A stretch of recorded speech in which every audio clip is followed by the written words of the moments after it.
Добрый день, я приветствую всех на нашем Good afternoon. еженедельном I брифинге welcome you to пресс-центра МИД our России. weekly Итак, briefing начинаем with с Press графика Center министра of Foreign иностранных дел Российской Ministry. Федерации. We'll start Сегодня, with 10 the июня, как вы знаете, в Казани под calendar of председательством the Foreign Minister министра today in иностранных дел Kazan России Сергея Лаврова under the проходит заседание presidency Совета of министров Sergei иностранных дел Lavrov. Организации договора о The коллективной безопасности.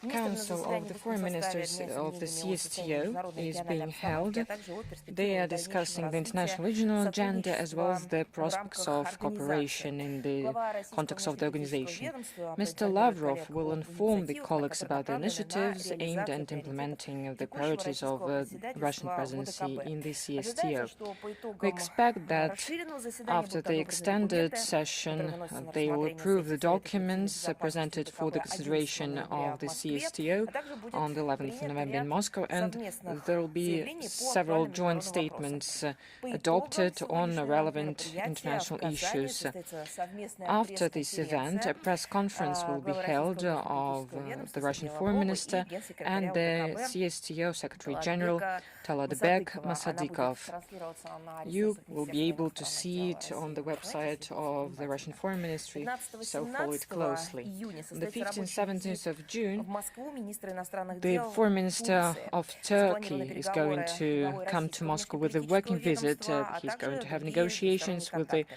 Foreign Minister and Предполагается other предметный bilateral обмен contacts. мнениями по They'll вопросам exchange развития views on the российско-турецких development отношений в of Russian-Turkish различных сферах. relations in different Главы spheres. внешнеполитических ведомств The heads обсудят of foreign ключевые ministers вопросы will международной повестки discuss дня, the в том key числе issues of положение дел на international Ближнем agenda, Востоке, the situation in the Middle East, Черноморском регионе, in the Black Закавказье, Sea region, Центральной Азии и Transcaucasia, Central Asia, другие and актуальные темы. other relevant topics. 17 июня в On the культурном центре 17th глав of June, УПТК in МИД при МИД the России cultural состоится center презентация of the инвестиционного и экономического office потенциала of the Чукотского diplomatic corps of автономного the foreign округа. ministry, В there will ходе be a мероприятия будут presentation of представлены the potential экспозиции, of которые Chukotka Autonomous демонстрируют region. достижения в сфере The социально-экономического развития, exposition will а represent также their раскрывающие achievements международную in красоту и social-economical самобытную development, as культуру well этого as the региона. На natural мероприятие приглашены beauty and the culture of представители this дипломатического region. корпуса, деловой The семьи, а diplomatic также corps business circles are представители invited, as федеральных, well as the региональных representatives органов of власти, federal, ну и, конечно, средств regional массовой authorities информации. and the media. Запланировано выступление The Minister of министра Foreign иностранных Affairs, дел России Sergei Сергея Lavrov, is Лаврова и going to make a губернатора statement, Чукотского as well автономного as the округа governor of the Владислава Chukotka Autonomous Кузнецова. District, Vladislav Переходим к Kuznetsov. актуальной международной Let's now повестке. speak Много about the вопросов relevant agenda. пришло в There связи с were a lot ситуацией of на Ближнем issues Востоке, regarding the крайне Middle беспокойная East.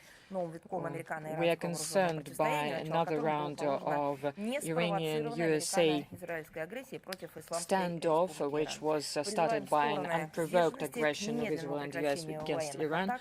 We urge Напоминаем everyone to о stop the attacks, категорической недопустимости and we нападения say на that it is гражданскую absolutely инфраструктуру. unacceptable to attack civil По-прежнему убеждены infrastructure. в We are still безальтернативности политики convinced дипломатического that there пути is no разрешения alternative to a конфликта political, на основе diplomatical международного права solution и при of this учете conflict on the интересов basis of безопасности international law, всех take into account государств the interests региона. of all the interests Нынешний of the всплеск насилия neighboring лишь states. подчеркивает This outburst напряженность, of violence которая only должна была быть underlines урегулирована вместо that the того, fact that чтобы the conflict should have been вновь solved становиться instead свидетелями of эскалации. once again И, becoming the конечно, witnesses еще of более the актуальной escalation. становится Another relevant point непреложность is и, that так сказать, все больше внимание уделяется that a lot как of attention is раз-таки being paid вопросу to the issue безопасности of всего the региона. security of the Мы whole рассчитываем region на as a скорейшее whole, and we возвращение hope ситуации that в the situation will политико-дипломатическое be русло. Как и прежде, will Россия return готова back to содействовать the нахождению и реализации political diplomatical взаимоприемлемых track, переговорных and развязок. there'll be found Много a вопросов solution based on the поступило negotiations. We относительно received a lot предстоящего of юбилейного solutions саммита about the Россия-АСЕАН, Russia-ASEAN напомню, summit 35-летию российско-асианских that is отношений, dedicated to и будет 35 проходить years of 17-18 our июня relations в that will be Казани. held on June 17th, 18th in Безусловно, Kazan. сам саммит будет The комментировать summit по линии itself администрации will be президента, как commented у нас by the обычно происходит. administration of the При president, этом на as ряд it вопросов, usually которые happens, but поступили, there are могу some ответить issues сегодня. that I can Напомню, dwell предложения от on имени президента today. России были The направлены главам invitations государств of the president of правительств Russia Брунея, will Тимора, be Вьетнама, were sent to Индонезии, the Камбоджи, heads of Лаоса, state of Малайзии, Brunei, Сингапура, East Таиланда Timor, и Vietnам, Филиппин, а Indonesia, также Cambodia, специальному Laos, Malaysia, представителю Singapore, Thailand, and президента Philippines, as well as Мьянмы the и special генеральному representative of секретарю President of АСЕАН. Myanmar and the Министры ASEAN лидеров Secretary планируют General. провести обмен мнениями по The наиболее leaders are актуальным going to вопросам exchange международной, views views on the most relevant issues of international regional agenda. The head of delegation will discuss deepening of practical cooperation between our country and the association. They will discuss the steps to promote Russian-ASEAN interaction for the nearest future in the political, economic and humanitarian spheres. After this summit, they are going to adopt several documents that will state common priorities and determine the vector for the further development of Russian-ASEAN dialogue.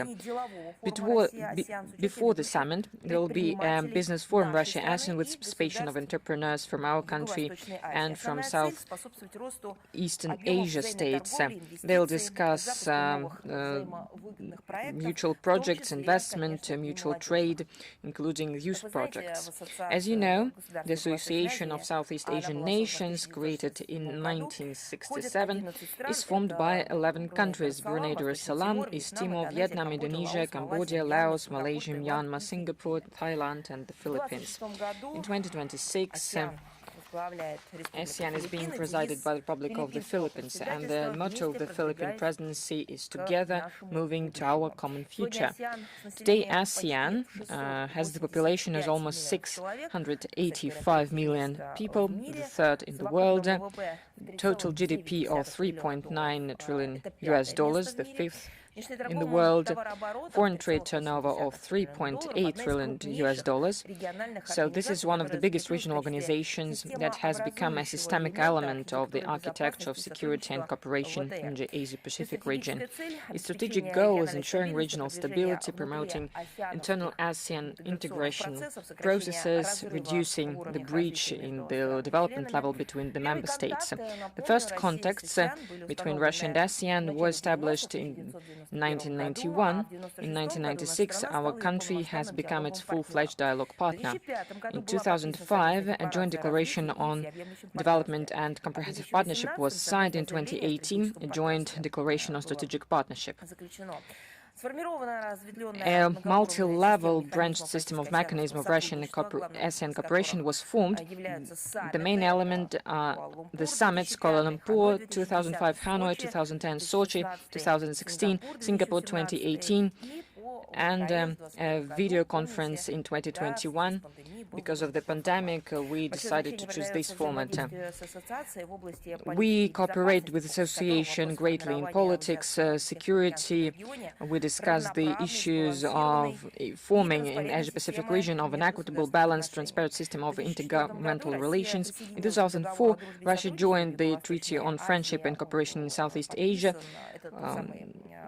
This is the Bali Treaty that was signed in 1976. It is one of the fundamental ASEAN documents. We are working systemically in such spheres as trade, investment, energy, agriculture, education, science, technologies, digitalization, of course, tourism. In 2021, an MOU was signed between the Russian Federation and ASEAN on cooperation in the sphere of prevention and elimination of extreme situations. We already commended it a lot. The 2022 was declared the year of scientific and technical cooperation of Russia and ASEAN. In January 2024, Russia received the status of digital partner of the association. Through the financial foundation of dialogue partnership Russia-ASEAN, we implement actively different kind of projects. Since 1991, there is a business council of Russia-ASEAN, business mission from Russia being sent regularly to the countries. In the context of the St. Petersburg International Economic Forum and Eastern Economic Forum, we have business dialogues with the association on the platform of the Business Investment Summit of ASEAN that is annually held at the same time as the ASEAN summits. We organize thematic sessions on the issues of Russia-ASEAN interaction. I would also like to say that at the MGIMO University of the Foreign Ministry, since 2010, there is an ASEAN Center that promotes humanitarian, cultural and scientific interaction. With its participation in 2018, Russia-ASEAN Research Centers Network was created. In 2023, a master's program was started in the University Political Economy of Strategic Partnership Russia-ASEAN. Let's continue with Ukraine. Ukrainian neo-Nazi regime with active support, with with the sponsorship of their Western supervisors, continues terrorizing civilians, as well as the civilian infrastructure. This is absolutely clearly formulated. Over the past week, the UAF affected 2,077 of our citizens, 43 killed, 234 injured, including 18 minors. I'm going to give you specific facts, so that there, in the states of world minority, would say that they do not know anything. Belgorod region, the 3rd of 9th of June, the strikes of the UAF, 6 people killed, more than 30, including 2 teenagers, injured. Bryansk region, June 3rd to 9th, the enemy drones affected 13 people, among them 6 kids. DPR, June the 3rd and 9th, UAF attacks, 9 people killed, more than 25 injured, including 2 teenagers. Zaporizhia region, the same period, UAF attacks, 2 killed, 9 injured. Kursk region, June 3rd, June 9th, attacks of UAF killed 4 people, including 2 machine operators working the field, 12 injured. Leningrad region, 6th of June, terrorist attack of Ukrainian drones, 4 people injured, including a kid. LPR, June 3rd, 9th, UAF shellings, 2 killed, 6 injured, including 2 teenagers. The crimes of the Kiev regime is that these teenagers were just riding bicycles. The Republic of Crimea, June 3rd, 9th, a drone attack against civilian facilities in Simferopol and passenger trains, 5 killed, 11 injured. Sevastopol, 6th of June, a drone attack, 2 people injured. St. Petersburg, 6th of June, UAV attack, 3 injured. Tver region, the 6th of June, a UAV attack, 1 person killed. Kherson region, June 3rd, 9th, air attacks and shelling, 6 people killed, no less than 12 injured.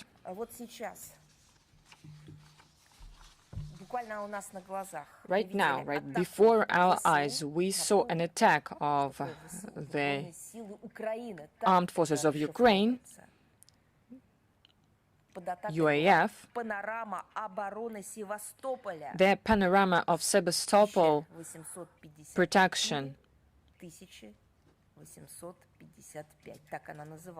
which is called 1854, 1855. According to the information that I see, it is absolutely destroyed. This panorama, the defense of Sebastopol, is the worldwide known work of art dedicated to the key battle of the Crimean War, to the fight for the Malakhov Kurgan on the 6th of June of 1855, when the Russian forces fought against the English-French army that was much bigger than their army. This is one more evidence why the Westerners use the Kiev regime for their own interests. They need to destroy the evidence of their own crimes, of their own defeats. They already have experience in destroying historical monuments on their own territory, and now they need to destroy their monuments on the territory of the post-Soviet space. They try to destroy monuments with our own hands, disseminating these false historical, pseudo-historical materials and books, trying to influence our internal policy. And then, when they failed, they used the Kiev regime and the drones and explosives and artillery. They are trying to destroy these monuments physically, without covering up their involvement. This is another barbarian act committed by the Kiev regime against a civilian facility. As the head of Sebastopol said, the barbarians affected a thing that really is valued by the residents of the city, trying to destroy our essence. Only these frenzied people could do something like this and attack a museum. So I think this is a very good assessment of what we have seen. But they will be held responsible for everything done. The Russian law enforcement organs continue to accumulate evidence to punish the Kiev regime functionaries, militants, and the foreign mercenaries. 23 years of sentence was given to the militant of National Guard of Ukraine, Igor Gurkusha, who killed a civilian in March 2022. 14 years sentence was given to a Polish mercenary, Wojciech Piotr Ważny, who is now internationally wanted. We regularly speak about this, and you know, this is the work of our law enforcement organs in the front line. In the front, brothers, sisters, they work. This is what was said by our president. The barbarianism continues in Ukraine, and it is something that they do against themselves, in fact. The 6th of June is a celebration of the world level. This is the birth of the great Russian poet Alexander Pushkin. Traditionally, we celebrate the Day of the Russian language this day.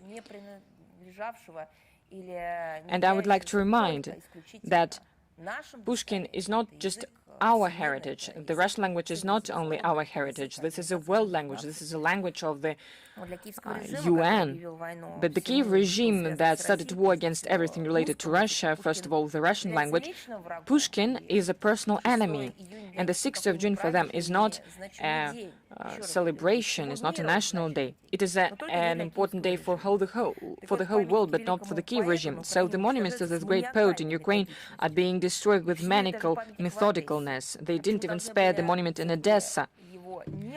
And why shouldn't they have it destroyed? Because it is located in the borders of the UNESCO World Heritage object, and it was built in the end of the 19th century on the money of the residents of the city. And during all these decades and the centuries, there was an inscription to Alexander Pushkin from the residents of Odessa. But the Kiev regime deprived the residents of Odessa of this monument. The Kiev regime also deprived the residents of Odessa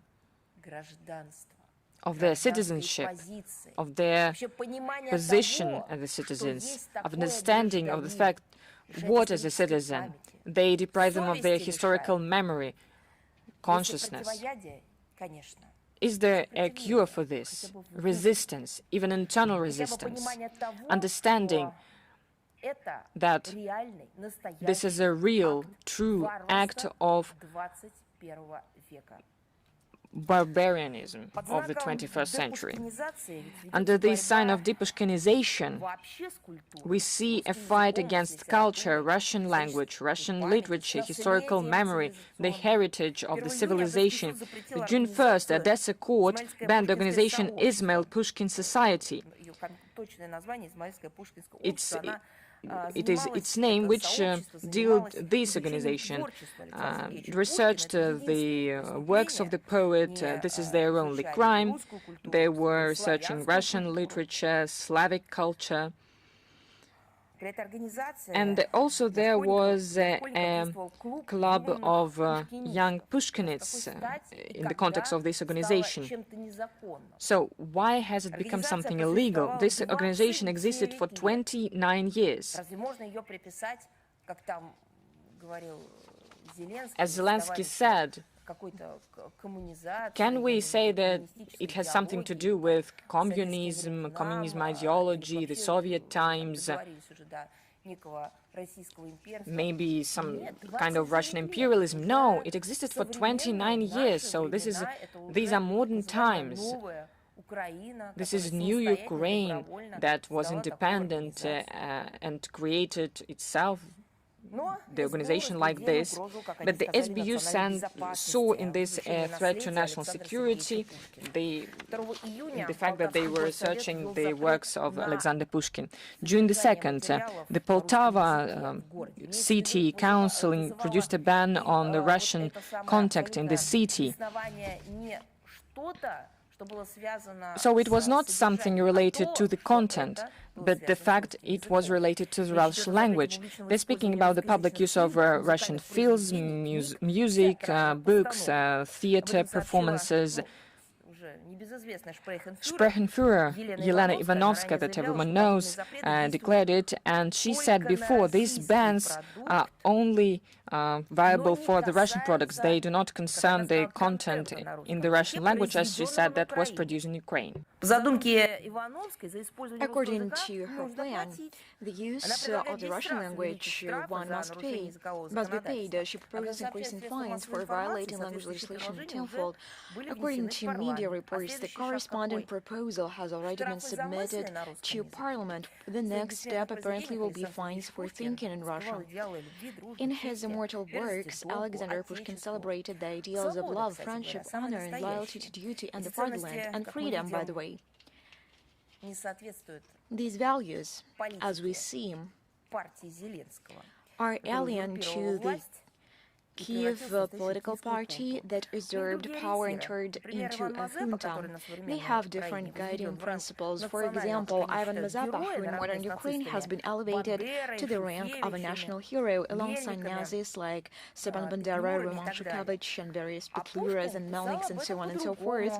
And Alexander Pushkin wrote about this differently in his Poltava poem, that he loves nothing, that he is ready to shed blood like water, that he despises freedom, that there is no fatherland for him. This was said about the traitor Ivan Mazeppa. It is him that, how Pushkin characterized him, and it is him that Ukrainian nationalists worship, not Pushkin, but Mazeppa. And his remains they want to rebury in the so-called pantheon of outstanding Ukrainians. But surely what was said could also be applied to the representatives of Vladimir Zelensky's current regime, who, to please their Western masters, are ready to shed the blood of ordinary Ukrainians like water, to renounce their history, their faith, and their native language. Therefore, it is important for the usurpers to erase all memory of the great poet and his works, so that people, when studying his personality, do not draw such dangerous parallels for the Kiev regime, which present themselves quite naturally. Russian-speaking residents of Kiev clearly expressed their attitude towards the discriminatory policy of the Kiev authorities aimed at eradicating everything Russian. On behalf of millions of their compatriots speaking in their native language, they posted a video greeting for Russian Language Day on social media and urged the President's office to stop humiliating the Russian citizens of Ukraine. I believe that there could be no other reaction, but I have a personal question to UNESCO. Please tell me the demolition of another monument to Alexander Pushkin, the prosecution of the Russian language. This is what exists at the funds of Russia. UNESCO has always enjoyed the support of Russia, and what do we receive in return? Our permanent mission in Paris will remind UNESCO Secretariat of its direct obligation not merely to respond to such incidents, but also to work in this direction.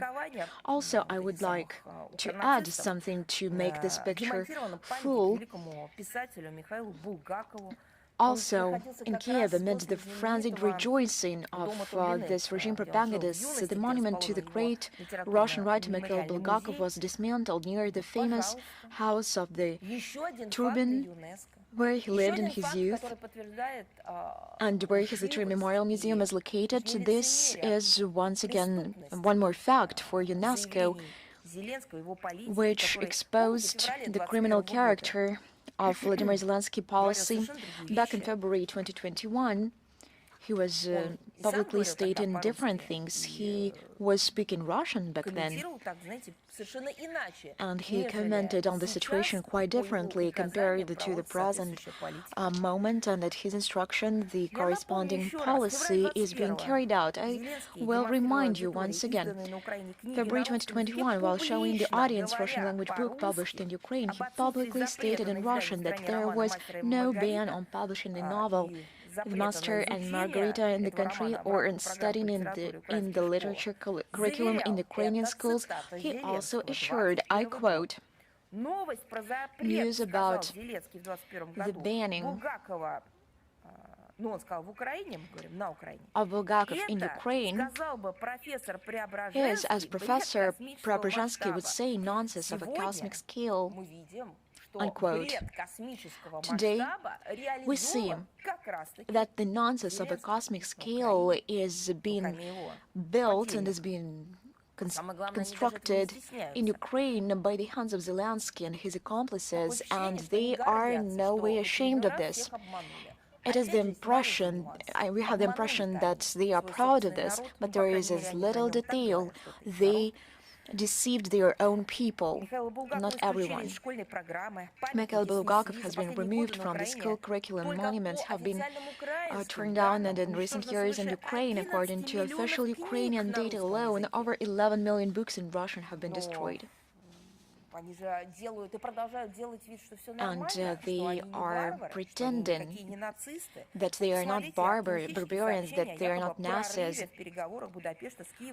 Also, we noted the optimistic report regarding a supposed breakthrough in negotiations between Budapest and Kyiv on ensuring the rights of the Hungarian national minority living in Ukraine. According to the Hungarian side, Kyiv has allegedly taken a compromise position.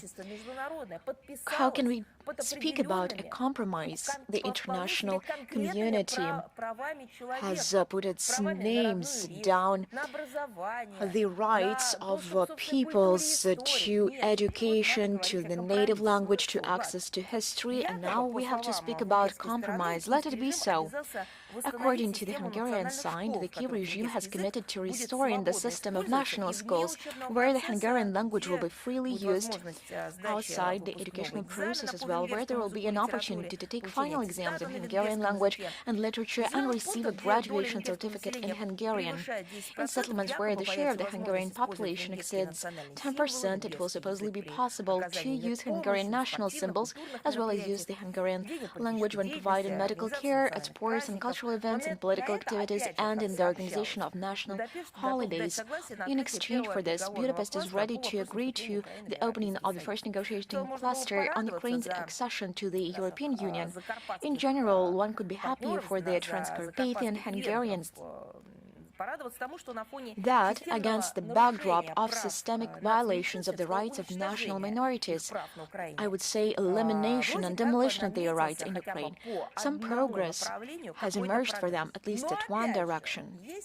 But there is a little detail in this aspect as well. Now, it refers only the reached agreements in the action plan for Ukraine, the implementation of which is needed to advance the country along the European path. In practice, however, the situation of Ukrainian Hungarians has not changed. Kyiv's obligations are not legally enshrined and remain promises, the value of which is well known.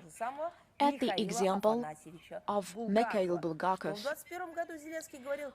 what did Zelensky said back in 2021, that one can print books by Bulgakov and that school curriculum must study Bulgakov, and what do we see now? I have already mentioned this. And one more quote. I believe that this will be, a historical quote, but from our newest history. During the election campaign in 2019, Vladimir Zelensky promised to end the civil war, revise language legislation, fight corruption, and not cling to the presidency. In reality, he demonstrated a complete lack of political will for peace, a readiness to fight until the last Ukrainian Ukrainian is left standing and to sacrifice the country for the sake of retaining power and personal enrichment. He sanctioned the de facto ban on the Russian language, encourages the gross falsification of history, and cynically mocks cultural heritage. Not only Russian, but all other national minorities in Ukraine. The aforementioned facts confirm the urgency of the tasks of denazifying and demilitarizing Ukraine and eliminating the threats emanating from its territory. All these goals will undoubtedly be achieved. We discussed the historic sacrification of history and the common sense reburying of Nazis, Bandera soldiers, and all others under the pretext that they are creating the pantheon of heroes. Now, another campaign takes place in order to glorify neo-Nazi accomplices. Now they are implementing the plan to bring from Europe of Melnik and Konovals, and now we have new candidates for reburying in this infernal pantheon of those pseudo-heroes and killers of their own peoples. They are trying to systemize and reincarnate and rebury. The embassy of Ukraine in Paris marked the 8th on May 27th, how one could believe of Semyon Petlura. They organized the ceremony under the Arc of Triumph, as well as at his grave in the Montparnasse Cemetery. The Ukrainian ambassador was accompanied by the 152nd Separate Semyon Petlura Brigade, carrying battle flags along with local clergy from the Ukrainian Greek Catholic Church and the Orthodox Church of Ukraine. And on May 28th, the Ukrainian Cultural Center in Paris hosted a presentation of a book by a lawyer of Ukrainian descent, Gilles Antonovich, titled The Petlura File, Ukraine, the French Case, 1926-1927. This publication represents yet another clumsy attempt to rehabilitate Semyon Petlura, absolve him of responsibility for all the atrocities and mass Jewish pogroms and attacks, to mold this predecessor Bandera into the image of a national hero who supposedly laid the foundations for a democratic and Western-centered, Western-leaning Ukraine. Naturally, the French media did not miss the opportunity to widely disseminate this pseudo-scientific information. It is noteworthy that for French press there is no room for the tragedy in Starobelsk that claimed lives of 21 children, college students. No, there was no room for that. But to put this unworthy information about Petlura on the pages of their newspapers, yes, they have ink and paper for that. Simultaneously with the events glorifying Semyon Petlura, a monument to the remarkable Russian writer Mikhail Bulgakov was dismantled. At the same time, Bulgakov despised Petlura, and in his novel *The White Guard*, he explained quite clearly why everything which I have mentioned is in direct connection. Kiev regime and its so-called heroes, and for all of us, for all normal people, the overwhelming majority, everything is clear with them. However, we would advise the French authorities to check their historical facts, to read more before approving ceremonies that undermine the credibility of the Fifth Republic itself. Speaking about sponsors of the Kiev regime, As we all know, Canada positions itself as a highly peaceful country. It takes pride in its participation in peacekeeping operations, expresses concern over the dangers posed by anti-personnel mines, and calls for strict compliance with the UN Charter and international humanitarian law, including Ukraine. In general, it actively champions universal prosperity, democracy, and world peace. And now, just the other day, we learned that this supposedly peace-loving country became party. You think out to what? Not the humanitarian project to help the victims of the Starobelsk attack carried out by the Kiev regime. They arranged to establish a production facility for strike and reconnaissance unmanned aerial vehicles on its territory. These very aerial vehicles they used to kill children, civilians, maternity homes, hospitals. The very aerial vehicles they used to strike paramedics, firefighters, rescue services. On May 25th, with the support of the Canadian Department of National Defense, a joint venture was established within a private company, Sentinel, from the Canadian province of Ontario and the Kiev-based company Aerologics.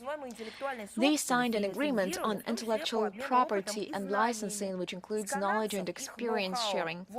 The Canadians provide the know-how in composite materials and manufacturing methods, while neo-Nazis provide knowledge of actual combat conditions. They will share how they carry out terrorist attacks. And these so-called knowledge, how to kill civilians by drones, how to strike civilian infrastructure, they are in abundance. However, for some reason, Ottawa fails to recall the principles of international humanitarian law in this context. As we can see, in the field of development manufacturing these relatively inexpensive but highly effective 21st century instruments of murder, the state, which fears, in the words of its prime minister, being on the menu, is clearly unwilling to fall behind. As a result of the deal, the Canadians acquire a profitable military production facility in their own soil, while the Ukrainians hide their much-needed strategic reserve of military resources from Russian strikes on another continent, in a third country that supposedly is not a party to the conflict. How come? How come? We see it all, we know it all, we make the corresponding conclusions. The new joint venture plans to produce several thousand UAVs per year. The Canadians intend to begin rolling out the products, and I must emphasize these are deadly, multi-purpose, low-flying, fixed-wing drones with a range of up to 500 kilometers before the end of this year. You know, this refers to the New Year Act of Peace-Loving.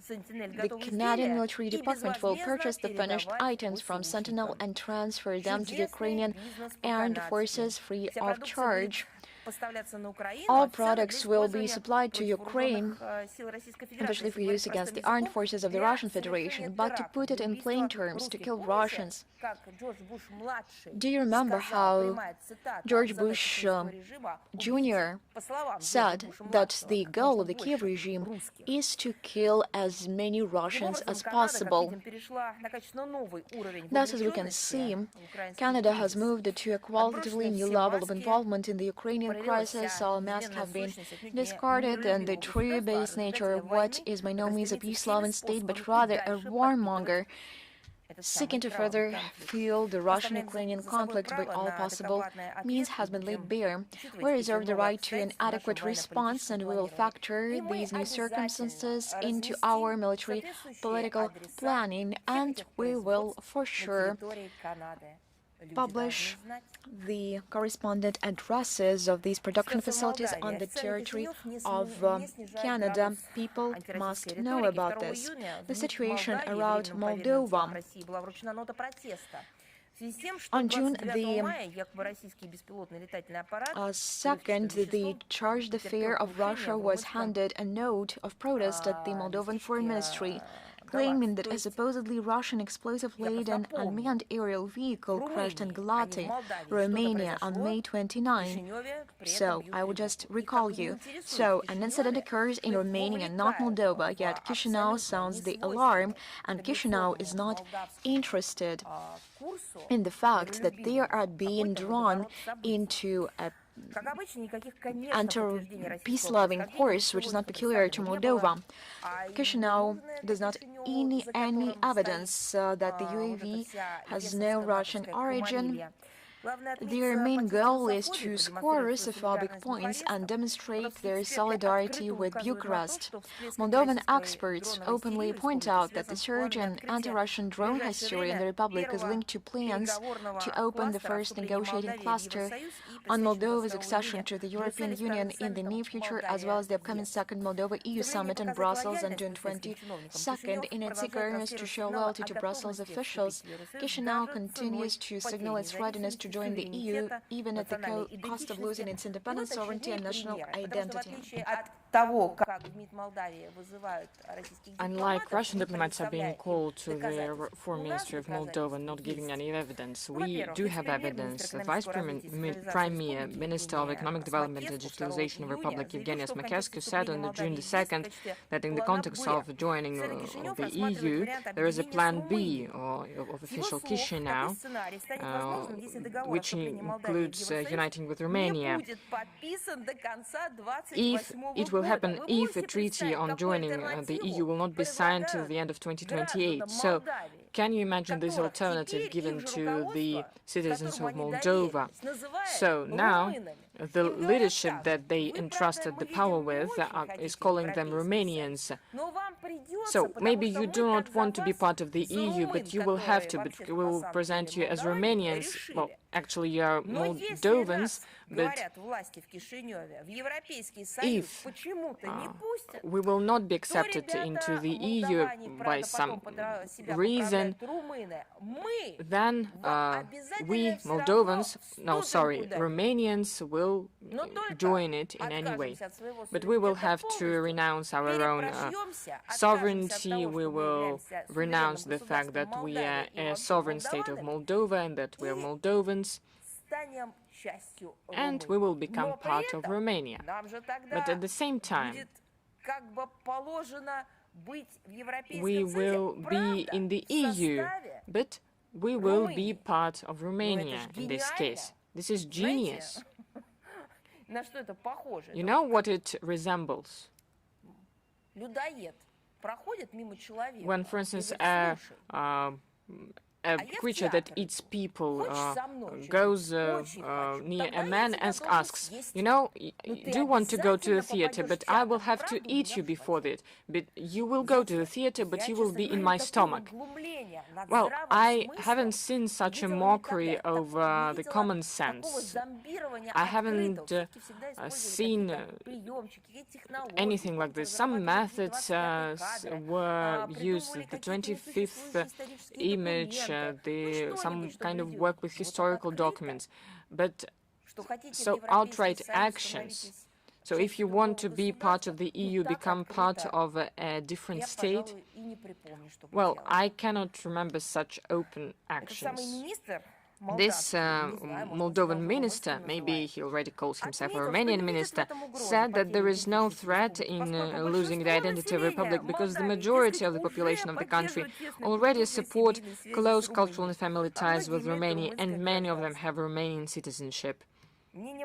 The opinion of the Moldovans, many of them identify themselves as Moldovans and not Romanians, as always was ignored. So, please forgive me. Where are all those international structures? I'm just curious. Where is UNESCO? Where is it? When, in its zone of responsibility, people change everything. Language, nationality, culture, history. People are deprived of all of it, not under the pretext of economic benefits, but some other benefits of the right to live in their own country. Where are all these human rights protection services? Where are these notorious, what was its name again, PASI and European parliaments? Where are all of them? What are they concerned about? Is everything that happens in China and Latin America? But this is Europe. This is your zone of responsibility. European Parliament, do you not think what is happening? The second fact, the Central Electoral Commission of Moldova elaborates the legislative initiatives to change the order of referendums on the essential issues for the life of the country. The experts fear that it will create a possibility for dismantling the neutral status of the Republic, which is stated in its constitution, but not in some kind of documents, but in the main document of the country, constitution. The Chisinau is existing the pressure on Gagauzia in order to eliminate its autonomous status. On June the 4th, the Central Electoral Commission of Moldova approved several amendments to the code on the elections of the Republic to limit the authorities of the region. So the Comrade will not have an opportunity to form its own electoral commission. A new structure will be created that will be fully controlled by Chisinau, the Central Electoral Council. The candidates of this council will be verified by law enforcement structures of Moldova, including the Information Security Service. Another fact, the offensive on the Russian language continues and everything that is associated with Russia. On May the 27th, the diplomats of our embassy in Moldova gave to a library in Comrade books in the Russian language, classical Russian literature, Russian journal, Russian field. But then these books were seized, as you have known very well, by the Security Information Service of Moldova under the pretext, which is very interesting, verification for extremist content. Of course. Well, it's Russian classics. Anyone can find it there.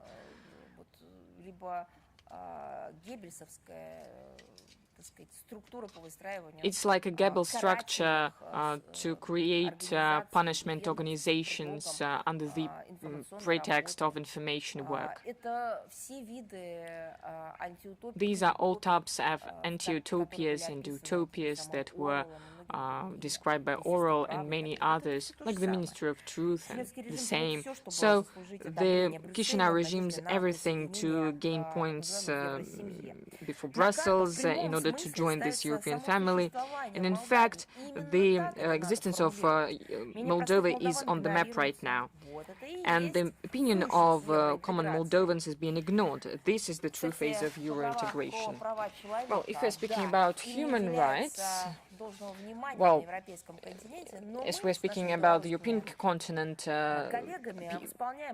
attention is not being paid to this problem, but we, with our Belarus colleagues, have prepared the third joint report on the situation with the human rights in certain countries. It was prepared by the foreign ministers of two countries.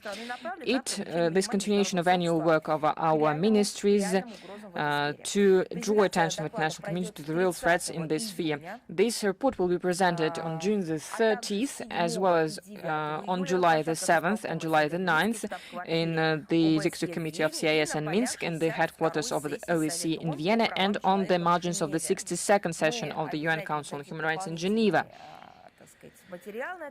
There is additional materials in this regard. We have gathered information about the serious problems of the modern times, the decimation of ideology that justifies inequality. In fact, we see racism, discrimination, lack of tolerance. The danger is that this ideology and methods are being used by the West to preserve the dominance that they have lost, and they are trying to return it at any cost. Now through direct colonial exploitation, and now through neo-colonial means and practices. They want to continue these 500 years of dominance. The threat is seen by the West in the sovereignty independence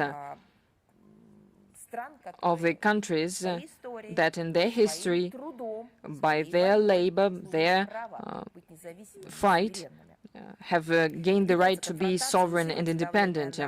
The confrontation is increasing, the pressure is increasing in sovereign countries, coming to direct military interference and sometimes the capturing of legitimate leaders of the country. The cynical practices seen in Ukraine, Middle East, Central Asia, South Caucasus, Latin America. The West has discredited its own model of development and security, and it is not capable of honest competitiveness, and it is mired in politicization of international relations. These irresponsible, destructive actions lead to dismantling the after-war system of international relations. We are returning to pre-state chaos, destruction of true humanism, preparing the new morality, the renewed one, to remove everything that you don't need and leave only the convenient. The morality that legitimizes the inequality, the right to destroy those who are not to their liking, and such approaches must be confronted by the whole of the world community. Only this way we can eradicate colonialism and to prevent the subjugation of international law. This report, unlike the so-called Western surveys, is not used for moralizing anyone. It is based on the NGO materials and the recommendation of the UN human rights protection mechanisms. It generalizes the fact of violations. And as for the moral assessment, the readers will have their own assessment of it. These comment and this report will be presented in our resource on June the 15th, so follow our website. An important date for the SCO, it's the 25 years of this organization that we're going to celebrate in a few days on June the 15th. It started in the format of 6 states: Russia, Kazakhstan, China, Kyrgyzstan, Tajikistan, and Uzbekistan. Today, SCO is a powerful regional association. Over this period, the organization was also joined by other countries: Belarus, India, Iran, Pakistan. 15 dialogue partners participate in the joint work from Asian and Middle East countries, and there are 2 observer states, Afghanistan and Mongolia. Right now, SCO has asserted itself as a respected, powerful platform based on cooperation, equality, mutual respect and consideration of interests. The geographical area includes practically the whole of Eurasia, where the half of population of Earth lives. The share of participants of this association in the GDP reached a third, and this association is very attractive because there are many, more than 10 applications to join it.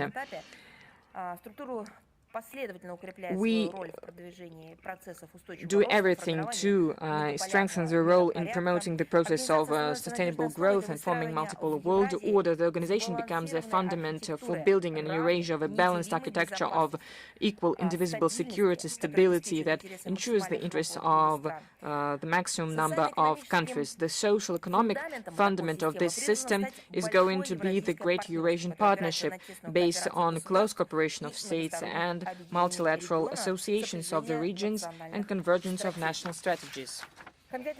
Specific measures for further development of interaction in the spheres of policy, security, economy, and cultural humanitarian ties will be considered at the next session of the Council of Heads of State and the summit and the format of SCO Plus celebrated will be held in Bishkek on August 31st, September 1st, and at the Council of Heads of State in October 19th, 20th in Dushanbe. A contribution to strengthen economic and business cooperation in the SCO area was a special thematic session organized by initiative of the Trade and Commerce Chamber of Russia on the 4th of June during the St. Petersburg International Economic Forum. Russia will continue to supporting the presidency of Kyrgyzstan that is being held under the motto of 25 years of SCO, together to sustainable peace, development and prosperity. We are concerned that together we will give additional momentum and dynamics to its further evolution. Another important date, on the 17th of June this year, we will celebrate 90 years since the birth of an eminent philologist, the first female rector of St. Petersburg State University, the president of the National Association of Teachers of the Russian Language, and the founder of the Foundation Russian World, Lyudmila Verbitskaya. The invaluable contribution of distinguished linguist of the support of Russianists all over the world. Her scientific works influenced the theory, methods, and standards of teaching, tests of the Russian language as a foreign language. The pupils and followers of Lyudmila Verbitskaya abroad continue to use and develop the concept of practices introduced by her. The strengthening of the position of the Russian world, the expansion of the Russian world and the Russian-speaking area were always very important for Lyudmila Verbitskaya, and she considered that it was a very important national task, being the one who created the Council for the Russian Language of the President of the Russian Federation. A documentary, the main Russianist of the planet, will be presented with the subtitle in 5 languages: English, Arab, Spanish, Chinese, and French. Russian diplomatic missions are going to organize thematical expositions with the demonstration of posters that were used in St. Petersburg in the context of the large-scale educational campaign initiated by Lyudmila Verbitskaya in 2007 that is called Let's Speak as the Residents of St. Petersburg. We're convinced that our common joint efforts to promote Russian language abroad will put into practice one of the mottos of Lyudmila Verbitskaya: planet should start speaking Russian, and we'll give the references to this in the text of our briefing today. And of course, we have a briefing on the verge of a very important event for us, and we are all going to celebrate this day, the Day of Russia. In this regard, I would like to start with the text that this year is going to have 100 years. On June 8th, 1926, in the Riga journal Peresvony, a statement by Russian philosopher Ivan Ilyin was published. It was called About Russia. It was pronounced by him in Berlin at the Day of Russian Culture, and there were words as if they were written today. Without changing a letter, I'm going to quote: being Russian means to see Russia in the God's beam, in its eternal tissue, its timeless substance, and with love accept it as one of the main and cherished values of your own personal life. Being Russian means believe in Russia. As all great Russian people, all its genius and its builders believed in it. Only in this faith we can assert our fight for it and for our victory. The end of quote. It was 100 years ago, but it is still relevant. You know, I would like to say that it is surprising. This national day in every state is being celebrated by the different people, different compatriots, people from different countries, people who have the citizenship of our country or of a different country. But these are people that have something to do with the country through the culture, through other aspects. But our Day of Russia becomes a national day for the people who become citizens of Russia right now. Not despite the pressure that's being exerted, but understanding that they will have to endure, but seeing the destructive processes that are happening in the Western minority states, they understand that they want to be part of Russia. They want to celebrate the 12th of June as their own Day of Russia. Because we see, as the decree is being implemented that was signed by the President of the Russian Federation in August 2024, decree number 702 on humanitarian support of foreign citizens who share our traditional, spiritual and moral values. These are people from the Western countries, the same countries that 100 years ago demonstrated opportunities, as they said, to be the bastion of freedom. But now they have lost the moral right to claim that they are such a bastion. So people are coming from this country become the citizens of our country because they want to have the right to raise their children as they consider correct, because they want to call a spade, and they want to live normally, but not to live according to the standards of a new normality, as it is said in the West right now.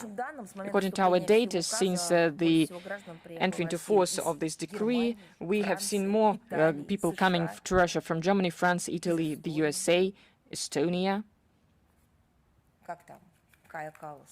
What does Kaya Kallas think about this? Does she know about this? Russian regions accept whole families from these and other countries. The record number of foreign students study in our universities. The entrepreneurs from friendly countries open their business here today. Today, Russia has become a country that people love, and the whole generations of people live here. And those who are trying to be saved from the new normality come here.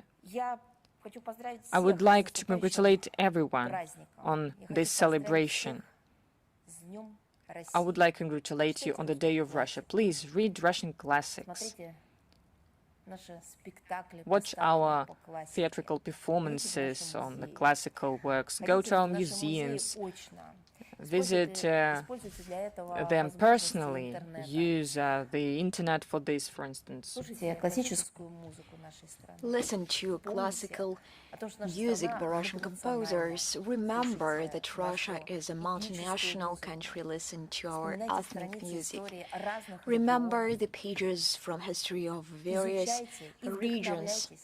Learn and get inspired by artisan arts and handicraft. I congratulate all of you on the upcoming holiday, the Russia Day. And now we proceed to the Q&A session, Международная жизнь, International Life. Are you with us? Thank you very much, Madam Zakharova. We congratulate you as well. The other day in the European Union, and Kaya Kallas reminded of this, they issued the permission to detain warships in the Mediterranean Sea, the tankers that Brussels refers to the so-called Shadow Fleet, and is suspected in transporting the Russian oil. What do you think about this, and doesn't this remind you of letters of reprisal? Speaking about the operation of the European Union deployed in the Mediterranean Sea, of their naval operation Irina in order to inspect and seize warships, is the blatant violation of international law. Let me remind you that the objectives of the so-called Irina, reaffirmed by the United Nations Security Council, I would quote this: control of embargo observance on sending arms and equipment to Libya, monitoring, observance, and data collection when it comes to illegitimate export from Libya, Libyan crude oil and oil products, and also inspecting illegal human trafficking in open seas. This mandate expired this past May. Any activities carried out by this European Union operation towards civil ships in Libyan territorial waters without consent of Tripoli are considered to be illegal. Also, I would like to remind you that the notion of the shadow fleet that they use does not exist in the international legal framework. If they find it somewhere, let them show it. This is the political fiction of the European Union and its member states of this Russophobic minority. Inspection and detainment of civil ships that meet the criteria of free and unimpeded maritime navigation under the falsified pretext without the sanction of the United Nations Security Council are illegal. At the same time, the European Union Union poses a direct threat for safe navigation as they use their naval forces to intimidate commercial operators. At the same time, they silence cynically the cases of the use of Ukrainian drones against commercial fleets of Russia and other countries. They are trying to deprive the states of global south and developing markets from access to the needed energy resources. We reserve the right to use the whole arsenal of political, legal, and other tools that we possess in order to defend our maritime security and legitimate interests of shippers and vessel owners. The responsibility to any incidents and escalation in the Mediterranean Sea will belong to the initiators of the escalation represented by Kai Kallas and her company. Thank you very much. We are moving forward. RIA News, are you with us? Good afternoon. I would like to congratulate you on this occasion as well.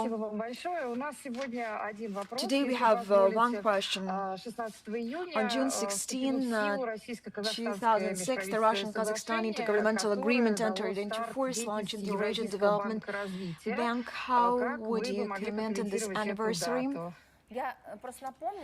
Let me just remind you that Russia and Kazakhstan stood at the very origins of the Eurasian Development Bank and are its key participants. Between 2009 and 2011, Armenia, Tajikistan, Belarus, and Kyrgyzstan joined. In 2025, last year, Uzbekistan also became a member. Currently, Oman is completing domestic procedures to become a shareholder of the Eurasian Development Bank. Thus, the financial institution will significantly expand its geography and expertise correspondingly. Over its 20 years of existence, the bank has become one of the key development institutions in the region and has proven the strong demand for its analytical capabilities. We have to note that the EDB's unwavering priority has always been the implementation of projects with an integration effect. From a sectoral perspective, the largest share of investments goes to initiatives in the mining and chemical industries, energy transport, and the financial sector. Despite illegitimate unilateral measures imposed by Western countries against individual member states of the bank, the EDB's loan portfolio has shown stable positive dynamics in recent years. The financial institution has already reached the mark of $21 billion in approved financing from 2022 to 2025. The volume of loans issued by the bank amounted to $9.15 billion, which is 1.5 times more than the estimates for 2018-2021. Thank you so much. Союзный TV channel, are you with us?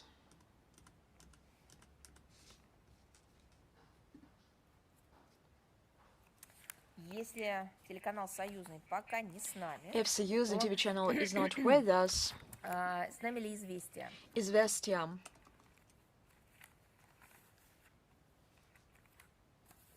Здравствуйте, Мария Владимировна. Good afternoon, Madam Zakharova. Let me also congratulate you on the upcoming holiday. We have several questions to you today. Thank you so much. We congratulate you as well. U.S. President Donald Trump on June 8th conceded the possibility of ordering U.S. special forces landing on Iranian territory if talks between Washington and Tehran fail on the substance. What long-term consequences for regional security does Moscow foresee if the threat of U.S. special forces landing in Iran materializes? What measures of international cooperation is Russia prepared to offer to prevent an armed conflict in the event of the talks? If the talks fail, I have already given our assessments of the situation. In the opening part, Russian Federation consistently and fundamentally proceeds from the necessity of resolving the current crisis surrounding Iran which was provoked by US and Israel without any foundation. They committed an act of aggression against a sovereign state through strictly diplomatic means. So we believe that this crisis should be solved by diplomatic means. We regularly convey this position to the American side at all levels. Despite the ongoing negotiation process, this situation remains extremely volatile. Any ground operation would mean a further escalation of tension, which is fraught with irreparable consequences not only for each of the parties involved, but also undoubtedly for regional and global security. European Union services have proposed adding over 80 items to the new package of anti-Russian sanctions. What diplomatic and legal measures does Russia plan to take in response to the expansion of the EU sanctions list? How does Moscow assess the risks of further escalation in sanctions pressure and its impact on global stability and strategic predictability? When one speaks about relations between Russia and European Union, different assessments can be given. You know them quite well. But there is a particular share of stability and predictability. The European Union continues to manufacture new packages of illegal restrictions against Russia. In Brussels, they completely refuse to understand that they have not achieved and will not achieve their goals or influence in our sovereign policy. But since the Europe bureaucrats are no longer capable of stopping the sanctions flywheel, all they can do is threaten us with new restrictions without asking themselves where they end up. At the same time, anti-Russian sanctions are increasingly taking on an essentially international extraterritorial character. The focus is placed on Russia's interaction with key close trade and economic partners. A number of countries whose economic operators end up on the EU blacklist are steadily growing, and this causes discontent among the countries of the global majority as the imposed restrictions destabilize energy and food markets as well as industrial raw material markets and undermine established production, logistics, and transport chains. This also affects Brussels itself. Russia strongly condemns any legitimate unilateral coercive measures. More and more states share and support this approach, and naturally, effective and tough steps will follow from our side in response to yet another EU sanctions package. Thank you very much. China Media Corporation, are you with us? Good afternoon, Madam Zakharova.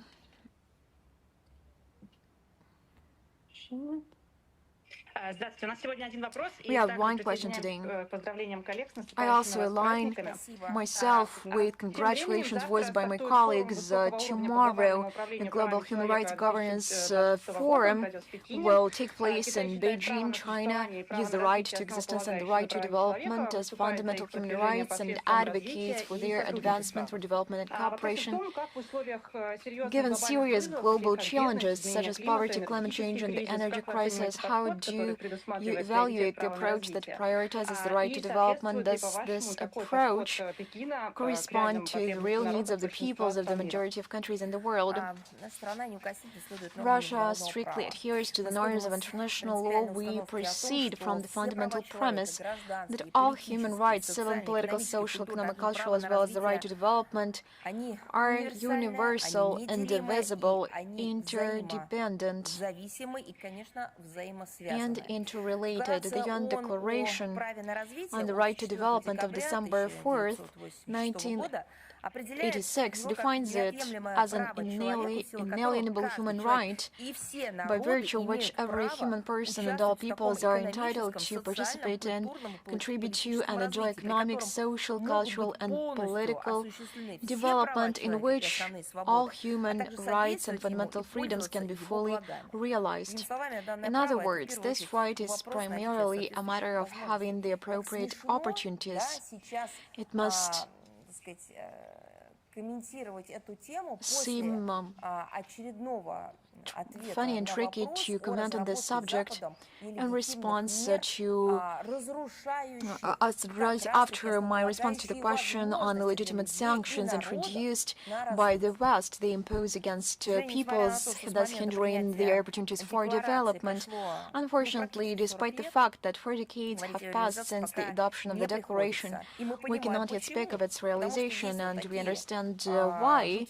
Because there are such actors that undermine the whole process. I mean, the Western minority in rhetoric, they never abandon lofty words dealing with human rights, but in reality, they undermine these human rights. As of today, a number of systemic problems preventing the initiation of this process remain unresolved, and they have been exacerbated due to concrete actions, not because some circumstances made them fail, but due to man-made processes, due to the position of Western minority. For instance, there is no universally recognized consensus regarding the right to development. As is well known, the countries of the collective West traditionally neglect economic, social, and cultural rights in favor of political and civil ones. But now they neglect all rights. In general, this factor predetermines their skeptical, or to call things by their proper names, overtly dismissive attitude towards the right to development. Furthermore, Western legal experts believe that it cannot be considered a legal category because, due to its specific characteristics, having both an individual and a collective component simultaneously, they claim it cannot be defended in court. The countries of the global majority categorically disagree with such interpretations. They view this right as an opportunity for peoples to independently choose their development model and consequently to possess full economic sovereignty and control over natural resources. They proceed from the understanding that poverty is a serious human rights violation, and before speaking about economic and political rights and freedoms, one must ensure economic growth, including through the development of vital infrastructure and by providing access to quality education and healthcare. Political liberalization, in turn, is merely a final stage that should only be transitioned to after the basic rights and needs of citizens have been met. Non-Western countries are also convinced that wealthy nations gained their advantages through colonialism, exploitation, and now these peoples are denied this right to development. Exploitation of what does not belong to them, water and other resources. International trade and financial systems preserve and entrench this kind of inequality. And in this regard, they demand a fairer international trade system, technology transfer, debt cancellation, the reform of international financial institutions, and the overcoming of historical inequality. Russian approaches to the issue of realizing the right to development are largely in tune with the position of the global South. We are convinced of the importance of the full recognition, implementation, protection, promotion of the right to development as a tool for correcting historical injustice and eliminating existing imbalances in global economic development. Today, the provisions of the declaration are more relevant than ever. China's example serves as clear evidence of the success that can be achieved when the right to development is made a priority. Russia's responsible approach to the implementation of this right is confirmed by our high-level participation in the 2026 Forum on Global Human Rights Governments, which, as you just said, which will take place in Beijing on June 11-12. Our country will be represented here by Grigory Lukyantsov, Director of the Department for Multilateral Human Rights Cooperation, the Russian Foreign Ministry's Commissioner for Human Rights, Democracy and the Rule of Law. We would also like to emphasize that cooperation with Russia and China is a stabilizing factor in a global political system that is currently navigating turbulent international relations. This fully applies to human rights issues as well. Together with our Chinese partners, we intend to continue to exert efforts to develop constructive dialogue and cooperation in the field of human rights in the multilateral format to promote universal human values and to counter the politicization of human rights, double-standard policies, and the use of human rights issues to interfere in the internal affairs of other states. We are committed to jointly promoting the development of all aspects of the international human rights agenda. Genuine human rights in their entireness and interrelation. Thank you very much. Xinhuan, are you with us? Good afternoon, Madam Zakharova. I congratulate you on the upcoming holiday. We have one question today. From June 8 to 14, an international festival of Chinese cinema in Russia is taking place in Moscow, Yekaterinburg, and Vladivostok. During President Vladimir Putin's visit to China, Russia and China signed a memorandum of understanding on cooperation in the field of joint film production between the China Film Administration and the Ministry of Culture of the Russian Federation. The two sides have already collaborated on the film Red Silk. Are there other plans for cooperation? What proposals do you have for strengthening cooperation between China and Russia in the humanitarian sphere? Thank you. Russian-Chinese cooperation in the field of film production takes a special place in our humanitarian ties between our countries. The holding of the cross years of culture in 2024-2025 has given bilateral cooperation in this area a new dynamic and a new quality of development. In May 2025, as you just put it, during the visit of President Xi Jinping to Moscow, an action plan for joint film production between the Ministry of Culture of the Russian Federation and the China Film Administration up to 2030 was adopted. The memorandum you mentioned was signed exactly to further develop the agreements outlined in this document. There's another aspect that the pace set by the culture years is being preserved, and joint projects, the results of these joint projects are the film Red Silk, and there will be a continuation, a sequel to Black Silk, and I think that the production of this film in China have already finalized, as far as I know, and we hope that the viewers on both sides of the border will be interested in this film. We also work on other interesting cinema projects. I would also like to point out that our cooperation is large-scale and multifaceted in the sphere of the cinema. Representatives of the cinema industry participate actively in the competitions and the festivals in Russia and China. You have seen that our Russian films were presented at the Beijing International Cinema Festival on April 16, 25 this year. China's cinemas were presented at Moscow International Film Festival.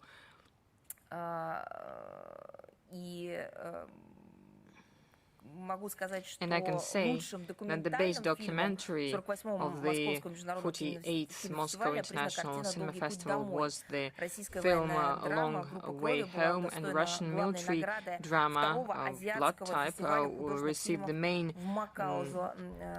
award of the Asian Festival of the films in Macau, the Gold Petrel. And we regularly have working meetings of cinema workers in both countries.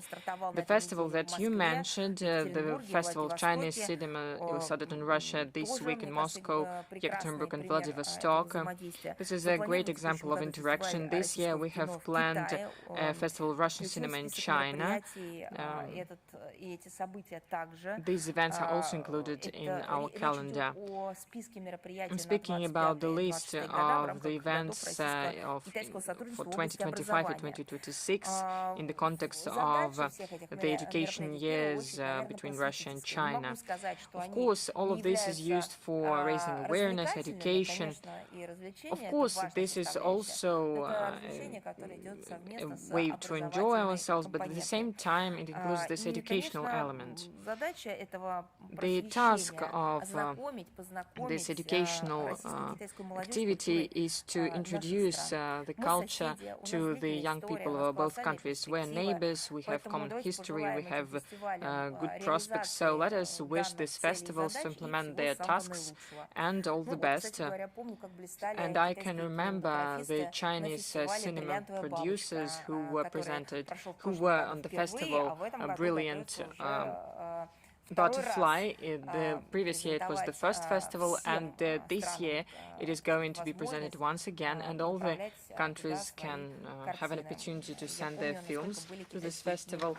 And I can remember that there were Chinese film producers, and we were positively shocked by the attention that was given to their work in Moscow when the organizers of Diamond Butterfly received them. So what can we say? The high level of relations reached between our states allows to have good prospects in all the spheres of humanitarian interaction, including, of course, such genre loved by the people as cinema. So we hope we will strengthen these dynamics, develop relevant ties in these and other spheres. Thank you very much. Reiter, are you here? Maria Vladimirovna, добрый день. Madam Zakharova, good afternoon. We're here. We have a question about Syria. On Saturday, Russian-Syrian Business Council said that Moscow is going to have a full-scale support for the creation of logistic hub on the base of Port Tartus for dissemination of Russian goods in Syria and in the nearby markets, and to simplify settlements. Can we speak about the strengthening of trade economic cooperation between Russia and Syria? What are the further plans of Russia regarding Syria, and what Russia is going to do with its military bases in Tartus and Maymin? Well, if you understand clearly that the military presence, military cooperation usually from the point of view of information is conducted in a closed format, understandably. We have spoken in detail about this topic during regular briefings, answering to the appearing questions. Our cooperation between Russia and Syria, is developing very actively. We are expanding multifaceted interaction between our countries, and this work continues. The state agencies as well as the entrepreneurs are involved in this activity. This is actively used to promote Russian-Syrian Commission on Trade, Economic and Scientific and Technical Cooperation. In the contacts with Syrian partners, we discuss our presence in the Syrian Arab Republic in the context of possible reforming of the functions of the Russian military facilities. But of course, once again, these questions should be referred to our Ministry of Defense. Thank you. Thank you. Balt News are here. Yes, Madam Zakharova, I thank you. We congratulate you on the Day of Russia. You too. The State Court of Estonia supported the Parliament,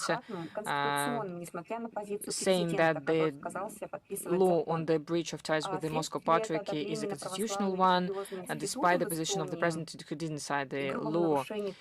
Is it a gross violation of the believers who want to preserve their spiritual tie with the Russian Orthodox Church, and how the Foreign Ministry can protect their compatriots? You know, everything that happens in Estonia, the native country of Kaya Kallas, I think that this country will be known for her as well, given the extraordinary nature of this political figure. Everything that has happened there causes just one thing, just one desire to say, well, have fear of the God.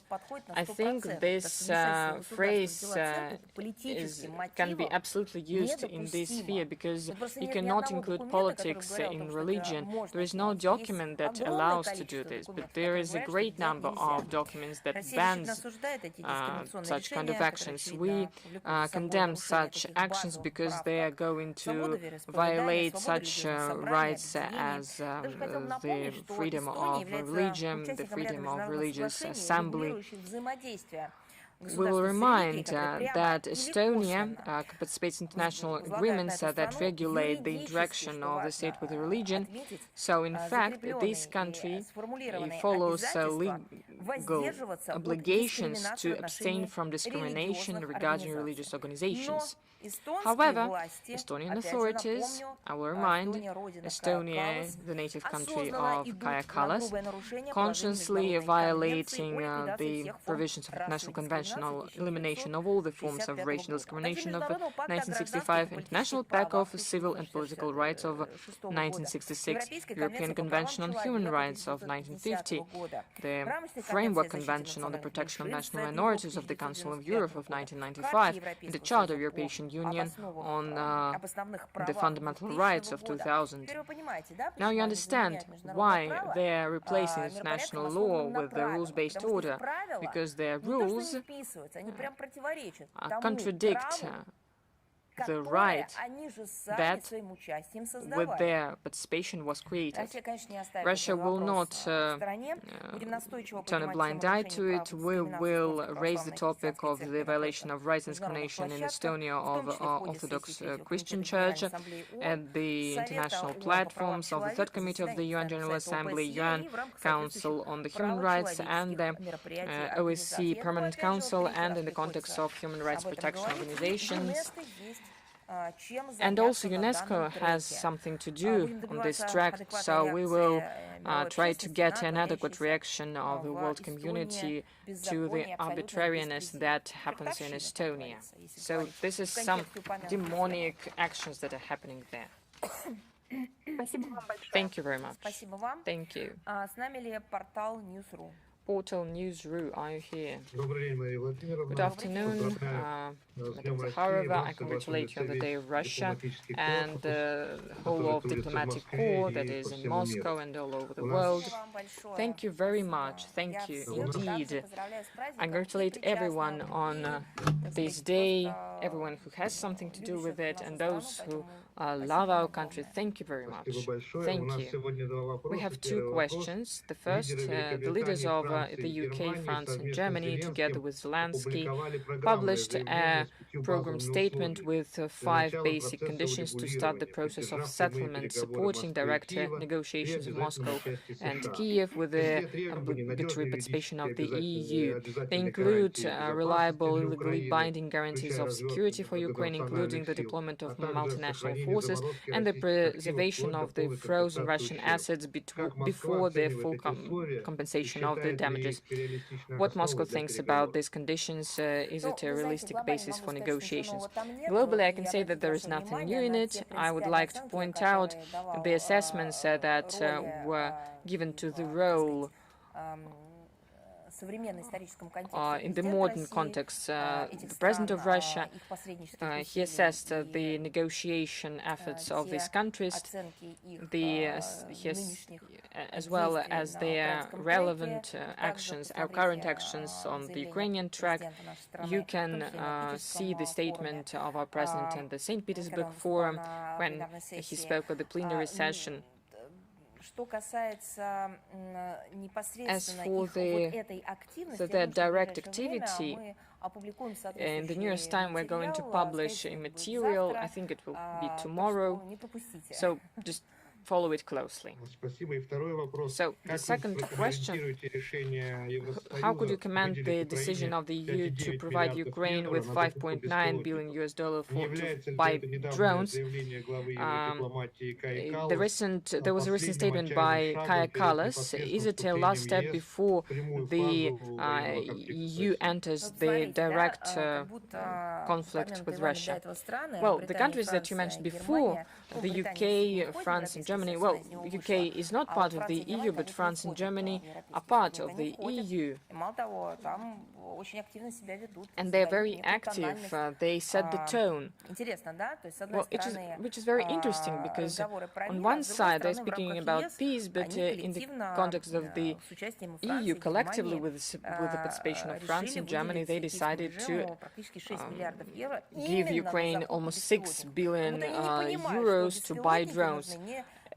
As if they do not understand that drones are not used to extinguish fires or for fertilizing fields, but these drones are used to kill civilians. So where's your truth? What side are you on? When you will determine your own position? Right now, the EU, of course, is the main driving force of the Western party of war. So they are supporting the terrorist activity of Kiev afloat. They're supporting the economy of production. They're not investing in culture or education. They're not interested in the development of Ukraine in the sphere of social aspects. No, they're sponsoring the terrorist activity of the Kiev regime. If we take the June of 2026, the help of Ukraine to Ukraine from the EU and its member states for military purposes was 75 billion euros. So they could use this money to implement Minsk Accords and make Ukraine one of the leading economies, not of Europe, but of the whole world. They could create so many enterprises. They could bring their business there, education, digital companies. They could build ports, railway stations. They could renew the whole park of passenger transport vehicles, from buses to the best trains. All of this 70 billion euros, they could be invested in the real future of Ukraine. That would be an example of humanism, of the human rights, of freedom that the EU is bragging all the time about. So for the nearest 2 times, the EU is going to provide 60 billion more only for military support of the Kiev regime. Part of it, as you mentioned, is going to be used for paying for the drones. There is no doubt what these drones are going to be used for. There is also a program for training of Ukrainian military. They deployed in their territory joint military and industrial enterprises, becoming a place where the armaments are being produced for the armed Ukrainian forces. So this makes the EU elites not only someone who participates in the Ukrainian crimes, but they will be responsible for the possible rapid escalation of the current conflict with unpredictable consequences. Thank you very much. Information agency Sada Rus, are you here? Hello, Madam Zakharova. I represent Sada Rus. Hello. I would like to congratulate you sincerely on the Day of Russia, and I would like to wish you peace, prosperity to the Russian Federation. We started celebrating with the foreign students this important day because students are studying here the Russian literature. So, well, I would like to ask a question.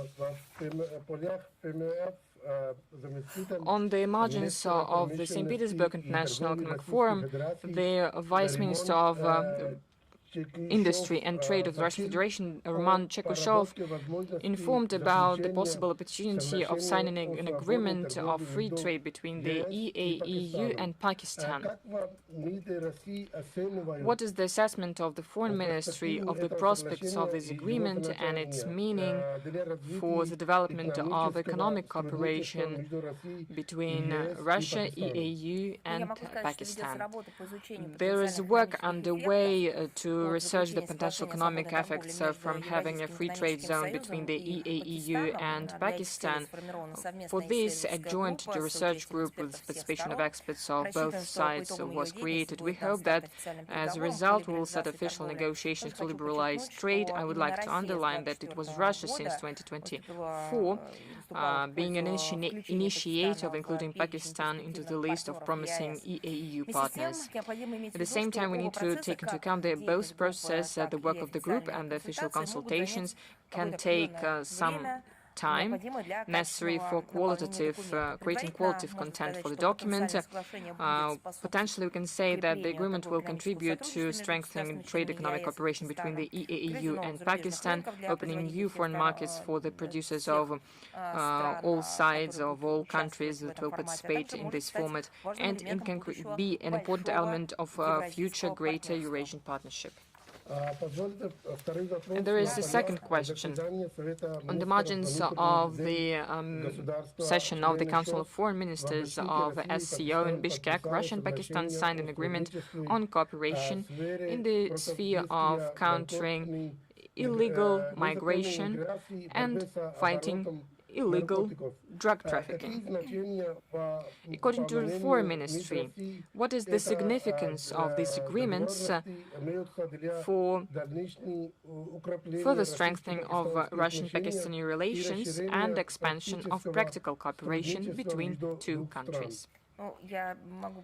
I can confirm that on the margins of the Council of the Foreign Ministers of the member countries of SCO and Bishkek on June the 5th, the Minister of the Interior of the Russian Federation, Vladimir Kolokoltsev, and the Minister of the Interior and the Control of Drug Trafficking of Pakistan, Maxine Razi-Naqvi, signed several bilateral documents, namely the agreement between the government of the Russian Federation and the government of the Islamic Republic of Pakistan on readmission, and executive protocol on implementation, and MOU between the Ministry of the Interior of Russia and the Ministry of the Interior and the Control on Drug Trafficking of Pakistan on cooperation in the fight against new psychoactive substances.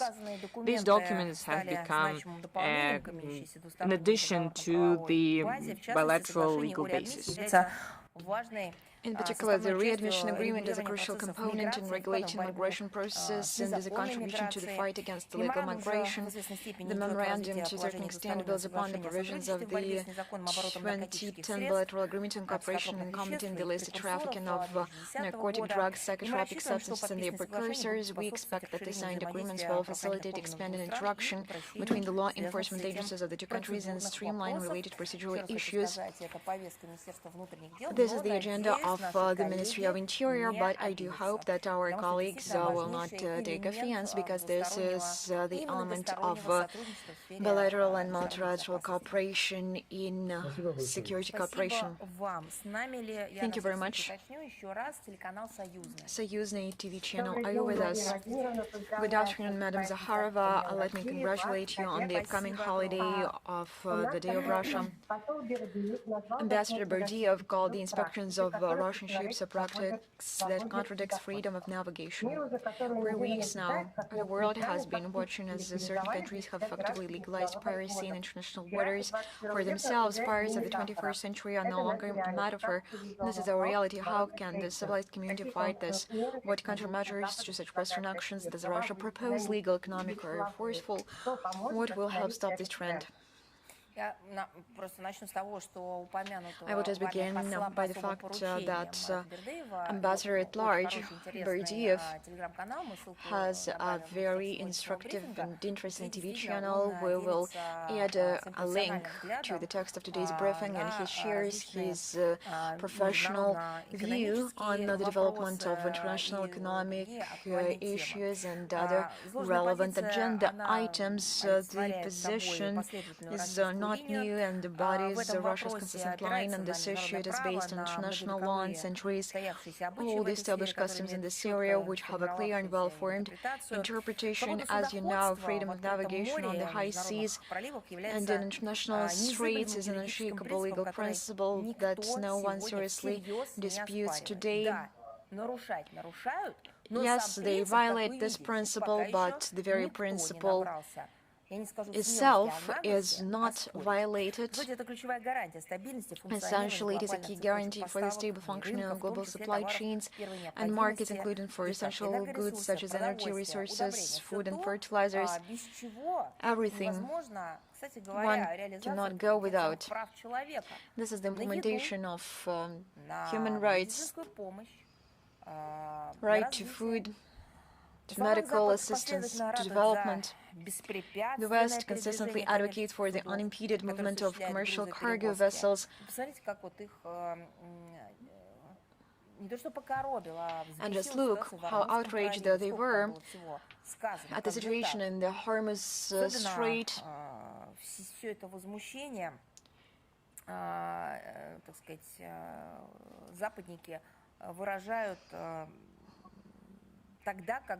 The West expresses its outrage when the interests are being affected, but the most interesting thing, the principles underpinning the logistics in the global waters and the global world ocean, they forget about it at once when they are being pointed out that they have violated the corresponding norms of international maritime law. They turn a blind eye to that and they pretend that this question is not directed towards them, and we have already mentioned this.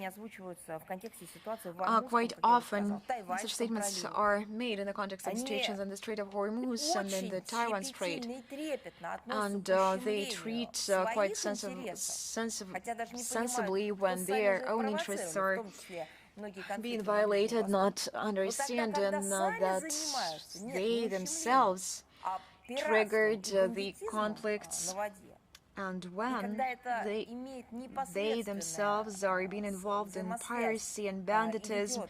This all has to do with human losses, with cargo losses, financial damage and environmental damage.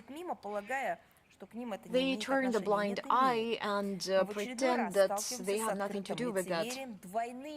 We see blatant hypocrisy and double standards.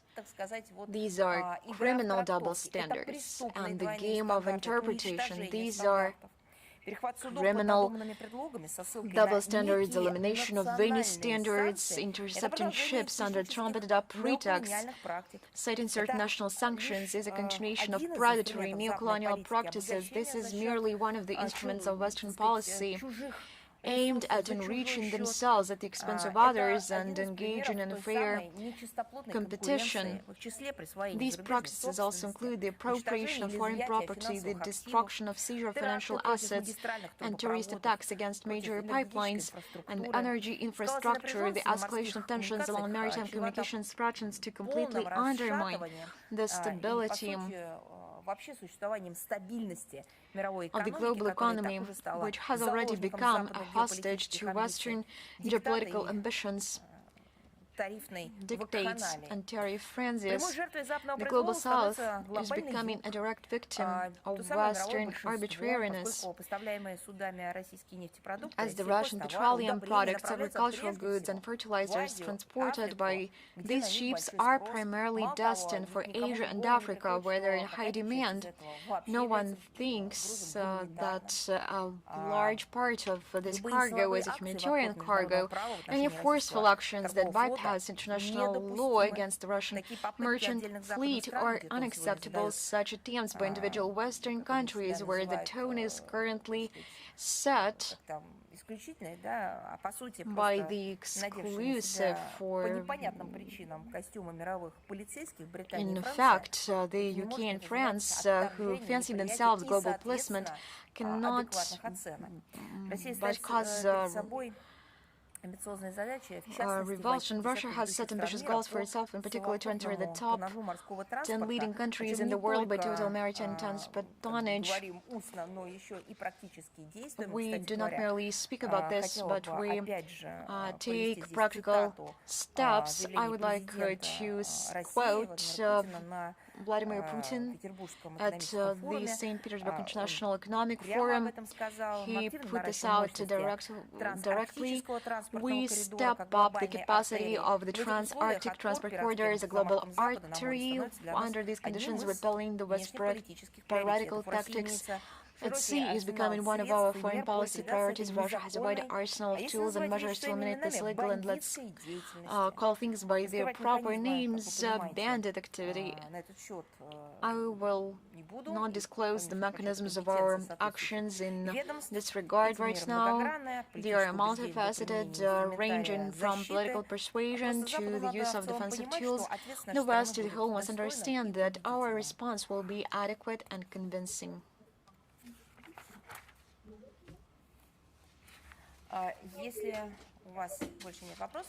If you have no other questions, TV Plus, are you with us? Good afternoon.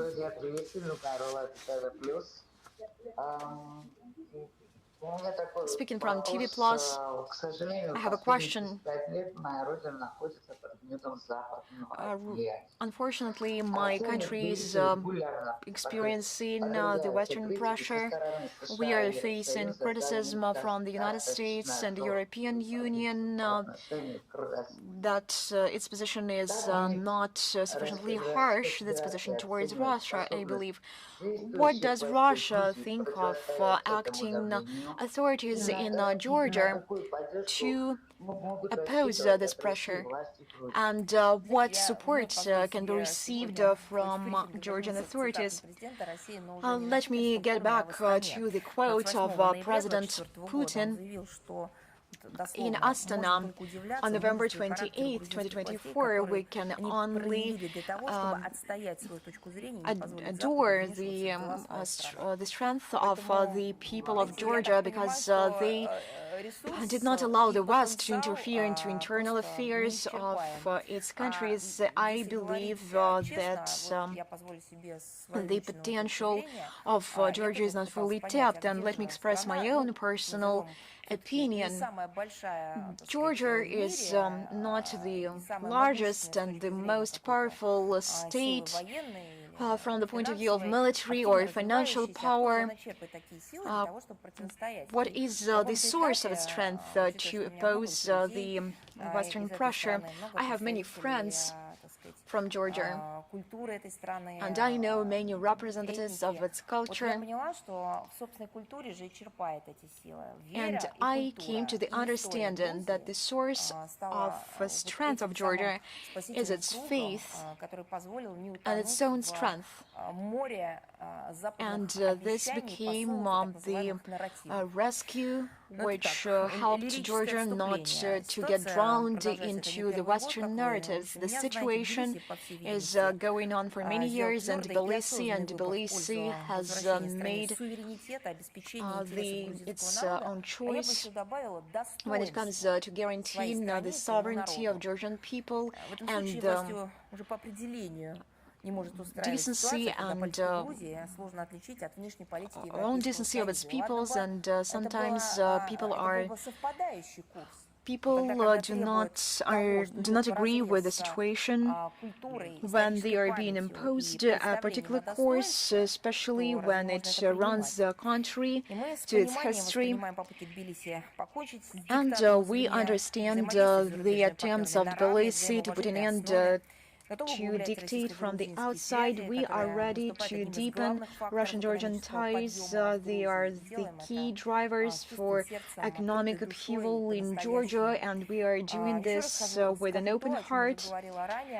I will reiterate, Moscow is ready to extend our cooperation where it is mutually beneficial and built on the basis of mutual respect.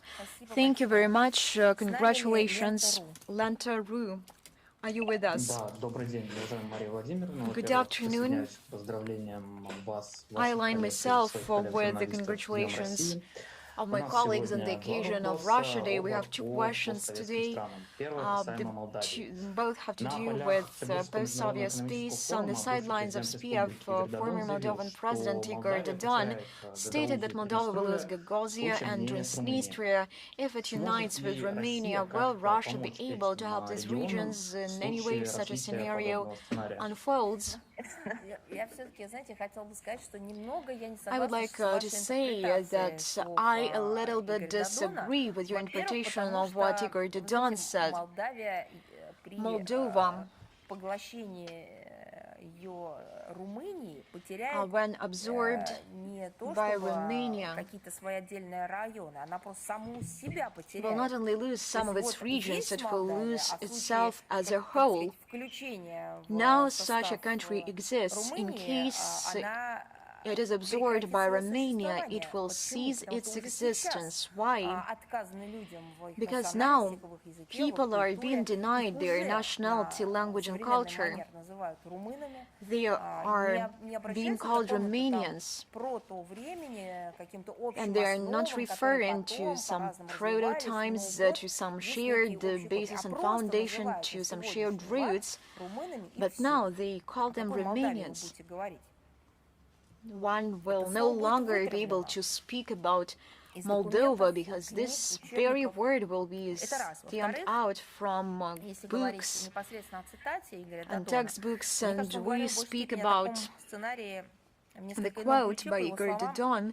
I believe that he referred to a scenario in a slightly different context. According to him, the most dangerous turn of events would be Moldova being dragged into the conflict in Ukraine through an escalation of the situation in Transnistria, which is exactly what radicals in Kiev and Chisinau are trying to achieve. Yes, such a threat exists, so we see it. Russia will do everything possible to prevent this, and we call on all those who value peace on the Dniester to make every effort to avert such a scenario. As for the hypothetical unification of Moldova with Romania, it is indeed increasingly being discussed in Chisinau as a plan B in case the European integration project fails. Obviously, the idea of joining Romania in order to enter the EU through its appeals to many representatives in the upper echelons of power in both countries, and I believe the recent this example is quite relevant. So, with an example,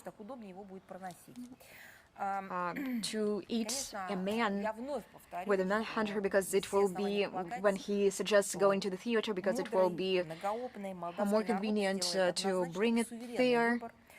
And we believe that Romanian people will make sovereign choice, understanding and proceeding from the facts. However, Gagauzia and Transnistria have a different foreign policy, strategic guidelines. They do not see themselves in either Romania or the European Union. Their residents, many of whom hold Russian citizenship, have repeatedly shown through elections that they strive to maintain the closest possible mutual beneficial relations with Russia. They see Russia as a protector country with which they share inseparable, multifaceted historical and civilizational ties, and we proceed from this premise. Большое спасибо. И второй вопрос. Thank you very much. My second question. Возвращаясь к ранее упомянутой Кайкалос, Going back to Kallas, on June 8th, the EU High Representative, commenting on the result of the parliamentary elections in Armenia, stated that the country had made a choice in favor of European futures.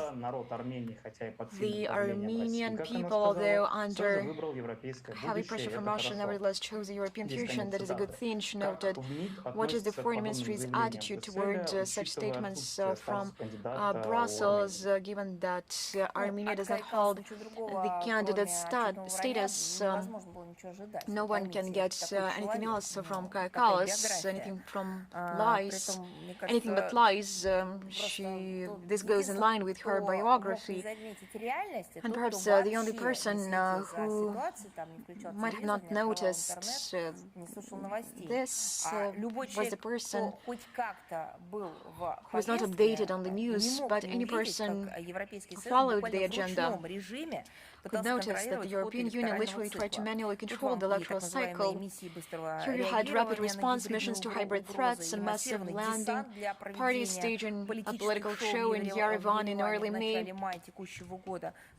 at the very height of the election campaign, and the call by Ursula von der Leyen on June 4th, who urgently scraped together funds to support Armenia, and the cherry on top was the arrival of the head of the European Union delegation to the Republic's Central Electoral Commission just before the vote count began. In short, for the sake of the desired result, Brussels easily turned a blind eye to democratic principles and its own slogans about non-interference in the internal affairs of a sovereign state, of non-involvement into election campaigns of sovereign nations. As for the voting results, the EU propaganda machine is once again trying to turn everything upside down here as well. As I noted in my commentary on June 8th, support for the Civil Contract Party, despite all the manipulations by the current authorities, including repressions against the pro-Russian opposition, not pressure, these are repressions, and the massive use of administrative resources has significantly decreased compared to the previous elections. There is a clear demand with American society of real dividends and not some thought ones, and I just wonder, will Armenia need to join in case the issue of European Union integration is brought up? Moldova will join Romania, and Armenia will join whom? This is the level of fraud and machination from Brussels is beyond understanding. The European Union structures deliberately imposed a false dilemma on Armenian society, artificially presenting the parliamentary elections as a fateful choice between the European Union and Russia. What does this have to do?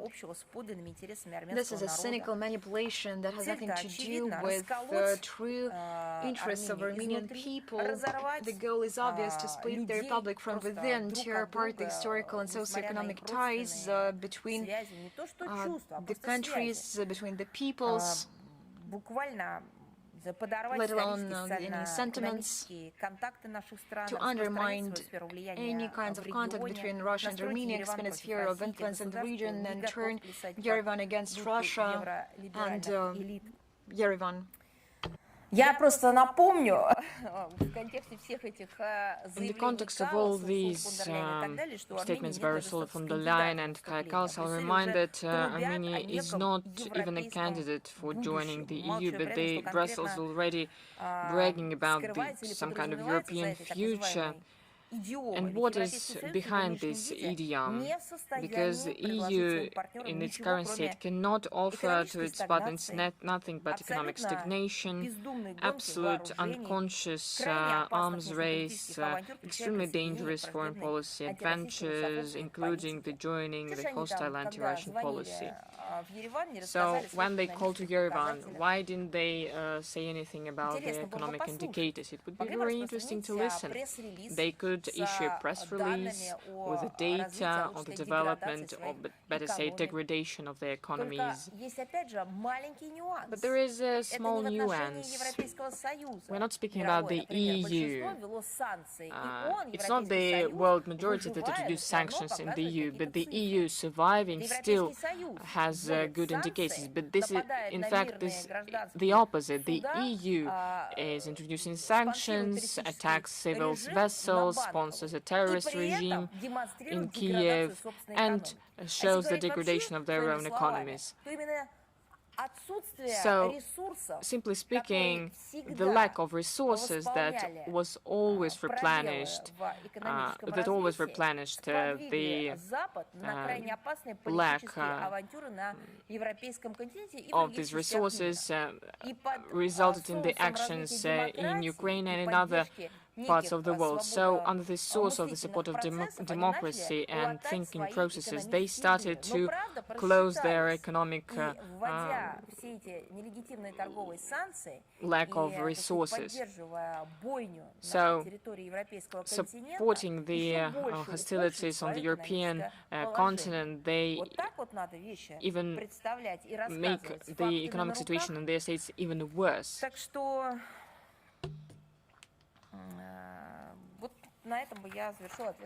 So this would be the end of my answer to your question. Thank you.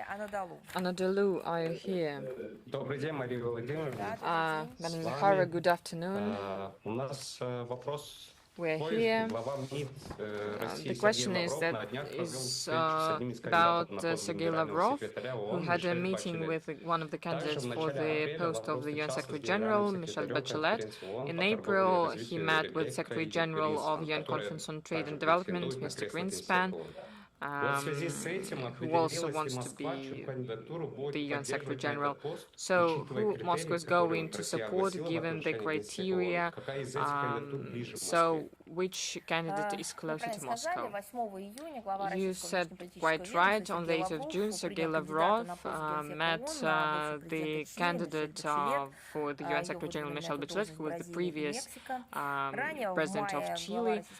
In May, Sergei Lavrov had a meeting with a different candidate for the UN Secretary General, the Costa Rica, the representative of Costa Rica, Ms. Greenspan, who is the Secretary General of UN Conference on Trade and Development. He was also visited by Mr. Grossi, who also wants to be the head of the UN Secretariat.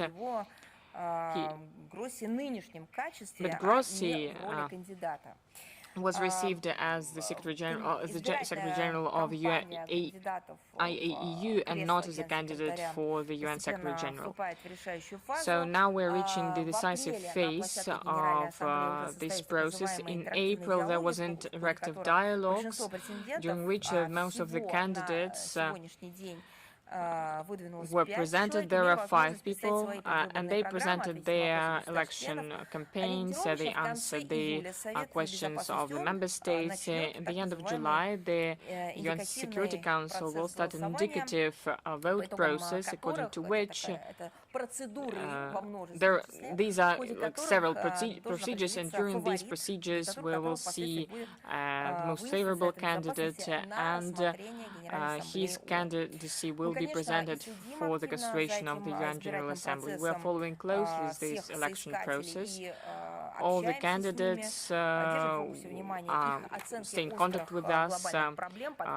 We know their views on the reform of the UN. and its reform according to the existing realities.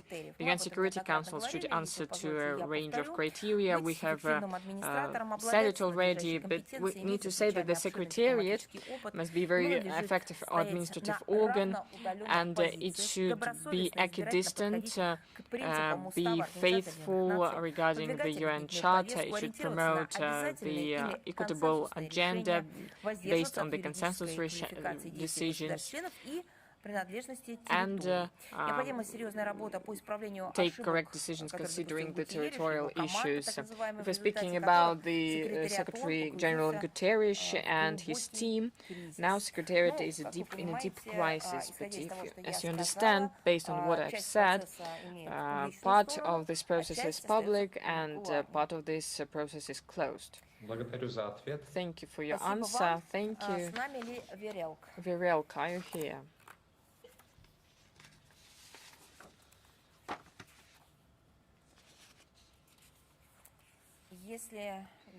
Well, if Virelka is not here,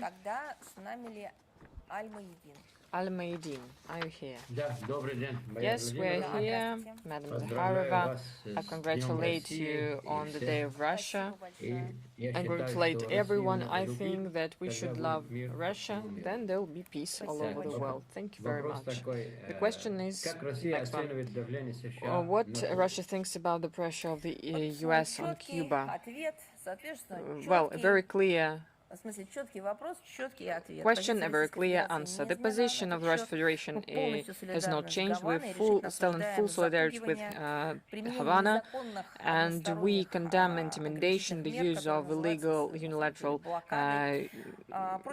limitative measures, and interference into internal affairs of the sovereign Cuban state. In this context, the American blockade against Cuba is one of the methods of the U.S. administration of establishing their own control over the Liberty Island in the context of the attempts to revive the Monroe Doctrine. Thank you. Let's follow once again. Virelka, are you here? Yes, Madam Zakharova, we are here. Sorry, there was a technical problem. Once again, I congratulate you on the Day of Russia. I have two questions. We have answered the first issue, your assessment, the assessment of the elections in Armenia, but I would like to ask you about the dangers that were voiced after the elections by the political forces that want to preserve relations with Russia and develop relations with Russia. So we would like to hear your assessment about this. Well, please, once again, could you formulate the question, your opinion about the assessment and the threats against the opposition forces that want to preserve relations with Russia? I'll underline once again that on June 8th we gave a detailed comment of our position on this. And once again, I would like to state that the atmosphere of the electoral process in Armenia, including many informations that confirmed the information, raised a lot of issues. If Yerevan is really truly ready to follow the principles of democracy and rule of law proclaimed by the Armenian leadership, so we will wait for the determining results of the elections in Moscow. We are following what is happening. The total pressure, and I would like to say, is unprecedented pressure on opposition. Arrests, even on the day of the election, the arrests of politicians and public figures that stand for the interests of Armenia, and they stand for the preservation and strengthening of Russian-Armenian relations. We cannot understand it, and for us it is absolutely unacceptable. I do not know, if we're speaking about democratic state, how can it be acceptable to arrest those people who participate in electoral processes on the day of election or the day before of election under a far-fetched pretext. So this is unacceptable, horrible atmosphere of repressions. All of this is not only bad in itself because it does not correspond to the declared track, it does not correspond to the legislation and legal obligations. Right now, it also has very direct results and consequences, a horrible division in the Armenian society. In my view, the task of every political figure that has power is to contribute to the unification of nation, especially when we are speaking about a mononational state. Of course, there are representatives of different cultural movements, but basically it develops in very unified track. So we need to preserve this unity. This should be a cause for being proud. This is an asset that a political figure, state figure should take into account, first of all. So we see horrendous division, which Armenian society has found itself now. So before the election, Russia has made very harsh declarations about the cooperation of Armenia with the EU. Will Russia's position change after the election, given the approach which after the elections was voiced by Mr. Pashinyan, that it will continue the Euro integration, but still Armenia will still be a member of the EAEU? Well, without removing the word harsh, I would like to add the word realistic. Yes, maybe it is harsh because many people had illusions, or they were imposing this illusion on others. So it's harsh not because it is harsh, because there are no other options, but we wanted to return people to reality. In this context, it is harsh, but it is realistic, so I accept this definition. We said many times that our relations to Armenia are not subject to fanciful volatility. Even if these are difficult historic periods, elections, or results of the elections, what truly matters are fanciful steps and actions. We see that the authorities of Armenia rapidly move towards the EU in their deeds and in their words, and they were demonstrating it. Does anyone wait them for them there? Well, this is a rhetorical question, and I think the answer is obvious. Even those who were candidates are not weighted.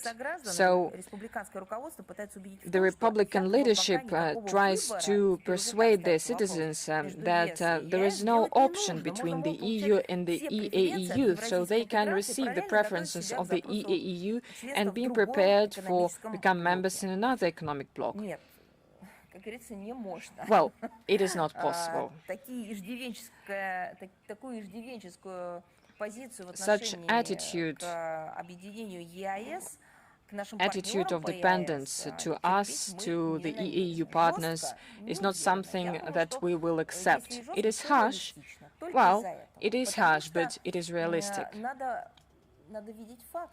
Because we need to see the facts and we need to use them. On May 29th, at the meeting of the Supreme Eurasian Economic Council, the presidents of Belarus, Kazakhstan, Kyrgyzstan and Russia adopted a joint statement which states that the preparation of Armenia to entering the EU can have a sustainable, very significant risks for economic security of the member states of the EAEU, so they need to have a joint analysis of this issue, and it will be done on the basis of specific actions and not political statements of Armenia. Moreover, these statements remind a little bit the weather forecasts. So because there is no some kind of a fact assessment. Once we hear one thing, and in the other statement we hear something else. So those who make the statements do not see any contradictions, but in any case they do it, but for some reason. The Голос Отечества, are you here? Madam Zakharova, good afternoon, colleagues. Good afternoon. Голос Отечества, Nadezhda Kotechnikova. I would like to thank you for congratulations on the Day of Russia, and I would like to join these congratulations. I would like to wish everyone to reach the goals set by Vladimir Putin, so that our sovereignty was inviolable, and so that our opponents and enemies would remember that day when they wanted to inflict a strategic defeat on our country. Thank you very much. And I would like to ask a question now. The United States regularly make a reference to the rules-based order that you mentioned, which contradicts the UN Charter.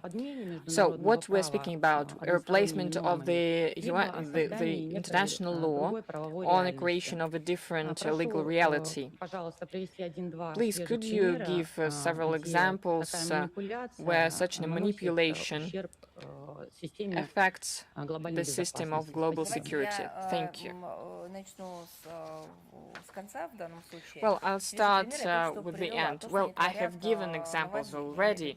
What are they doing in the sea? The seizure or the destruction or explosion, attacks against civilian vessels under the supposed pretext of the existence of shadow fleet. These are specific examples. There is international maritime law, which they signed. At the same time, they are opposing not legal norms, and they're not implementing them.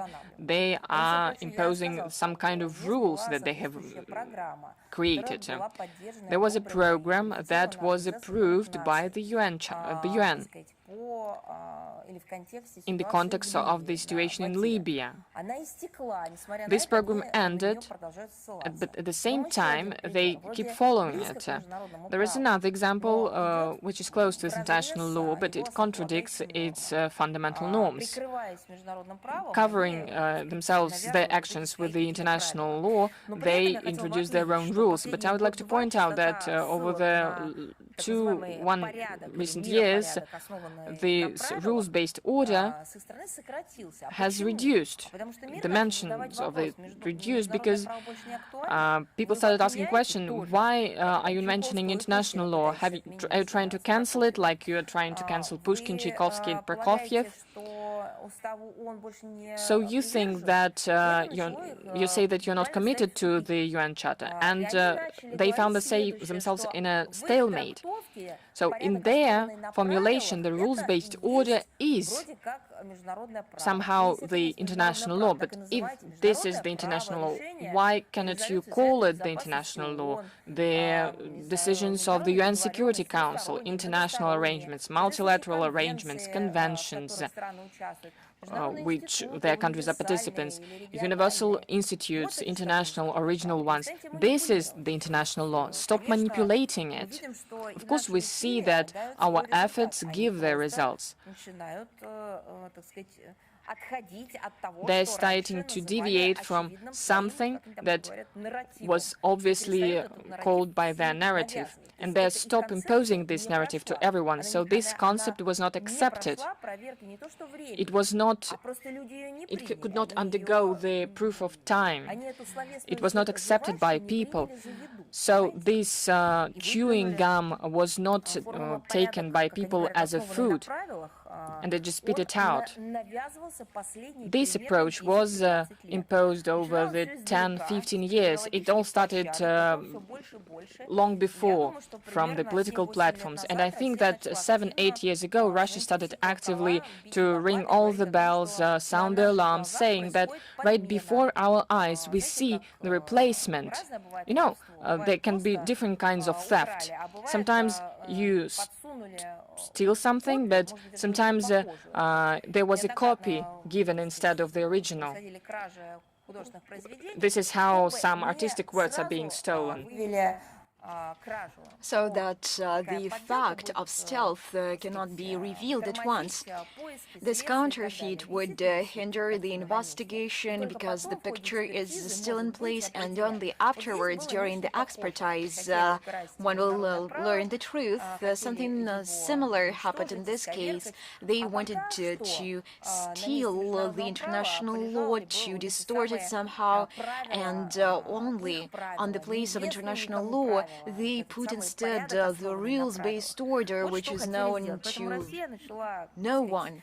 This is what they were going to do, and Russia started to attract the attention of everyone that such replacement is taking place with a direct objective to get rid of international law. These memes or narratives were heard from US authorities and other Western officials. They were moving from one document to another.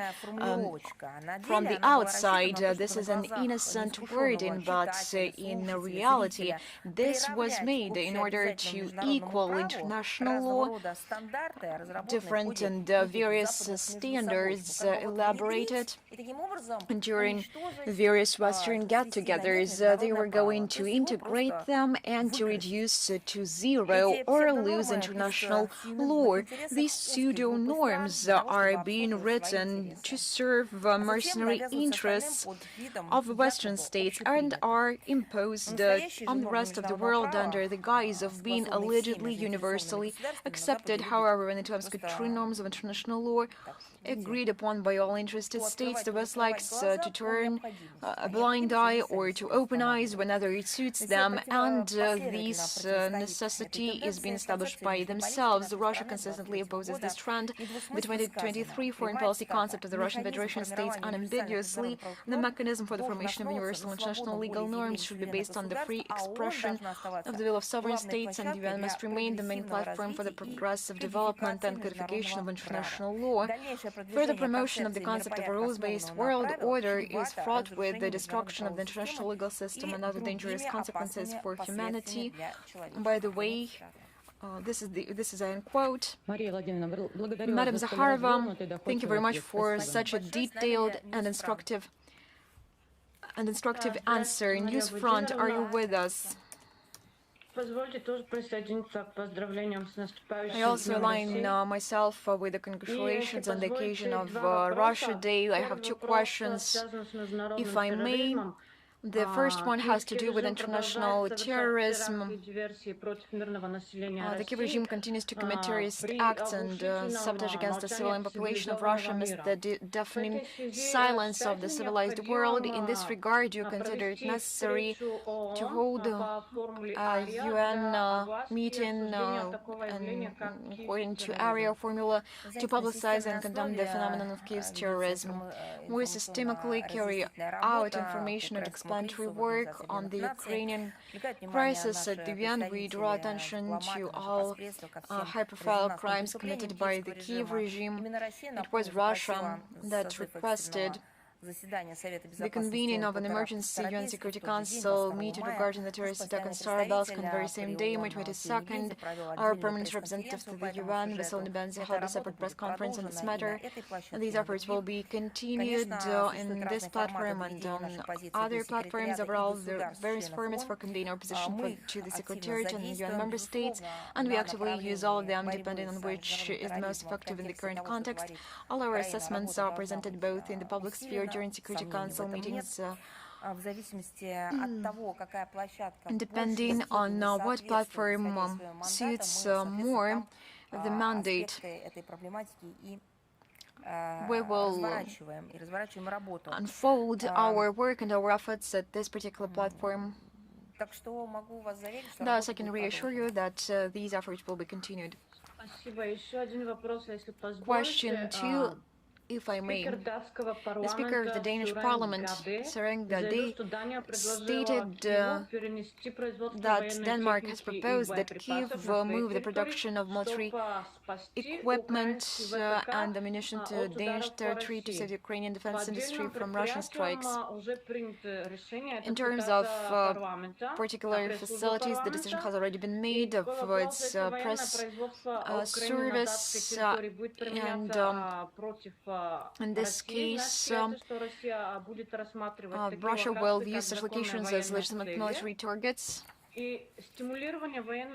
Is stimulating military production with the knowledge that the products will be deliberately used against Russia considered complicity in terrorist activity? What consequences await Denmark if this intention is realized? You have so many components in your answer. That is why, be patient, I'll respond to every component. Since the beginning of the special military operation, the Danish authorities have consistently pursued a sharply confrontational course towards Russia. They joined these concepts, they have made up that they will inflict a strategic defeat on the Russian Federation. They are carrying out an overtly Russophobic rhetoric. One of the elements of Copenhagen's aggressive anti-Russian policy is the provision of massive military assistance to the neo-Nazi Kyiv regime in terms of volume relative to GDP. Denmark ranks first in the world. If we take the assistance and make a relation with GDP, we see this personal, destructive Olympiad of Denmark. These should have been different first places, and this is the shameful first place they are taking. At our briefings on September 12th and December 4th, 2025, we already commented on the destructive adventurous initiatives of the Danish side to host Ukrainian military production on its territory, including the construction of a firepoint plant in the city of Ryan for the production of solid fuel for missiles and UAVs, which began last year. We regard the deployment of the aforementioned facility and potentially other enterprises in Denmark in the interests of the criminal regime as a hostile step that undermines the prospects for political and diplomatic resolution to the conflict and carries the risks of further escalation. Of course, this is financing of terrorist activities and facilitating territory activities and implementing plans to house the production capacities of Ukrainian military-industrial complex in its territory. Copenhagen is driven by rabid Russophobia and is willing to turn a blind eye to the involvement of the relevant Ukrainian companies in corruption scandals, to compromise basic industrial and environmental safety standards, and to ignore the opinions of its own population. This list can be continued. It is not fully exhausted. Every notion of human rights, humanism, freedoms are undermined. It is obvious that the weapons and their components, which are slated for production in Denmark by Ukrainian enterprises, will later be used to carry out terrorist strikes against the civilian population and the civilian infrastructure of the Russian Federation. We think it appropriate to recall the blasphemous remarks made by the permanent representative of Denmark to the UN, Christina Marcus Lassen, at the UN Security Council. The international community was shocked on May 22 in connection with Ukrainian armed forces terrorist attack on a college in Starobelsk. Not only did she fail to condemn the strike or express condolences to the families of the victims, but she even cast doubt on whether it had occurred at all, stating that Copenhagen, she said, was not ashamed of such a position. Perhaps she believed that this position must be clarified because it was questioned. This approach can only be described as a shameful mockery of the young people who died, as well as an act of aiding. And speaking about the consequences, the Russian Ministry of Defense recently published a list with the names and addresses of enterprises in Western Europe involved in the production of drones and their components in the interests of the Ukrainian armed forces. I believe you noticed the effect. Author I are with us. Ruslan Pankratov. I align with my colleagues and congratulate you on the upcoming holiday. I have one question today. Perhaps I will shift the angle a little bit. Brussels talks about the EU's strategic autonomy all the time, but in practice this policy results in rising prices, deindustrialization, and a direct erosion of European citizens' welfare in order to continue the confrontation with Russia. Does the Russian Foreign Ministry believe that the EU's ruling elites have completely lost touch with the mood of their own voters and are willing to support an anti-Russian course at the cost of the internal destabilization and the rise of radical movements within EU countries themselves? I believe that a few words lack the strategic autonomy of the European Union, the autonomy from common sense. This is the best characteristics of what is going on there. The interests of European voters have indeed been ignored for a long time by the ruling elites of the European Union who live in a parallel reality. I would like to say even more. This is not merely ignored, but runs counter to what European citizens are demanding from their authorities, regardless of the fact that democracy has not been banned there. In words, at least, the very attempts of the European Union to abandon energy cooperation with Russia, increasing military spending, and sponsoring the Ukrainian regime have already led to disastrous consequences. Let us see the clear facts. The EU's economic growth rates have been below the global average for several years now.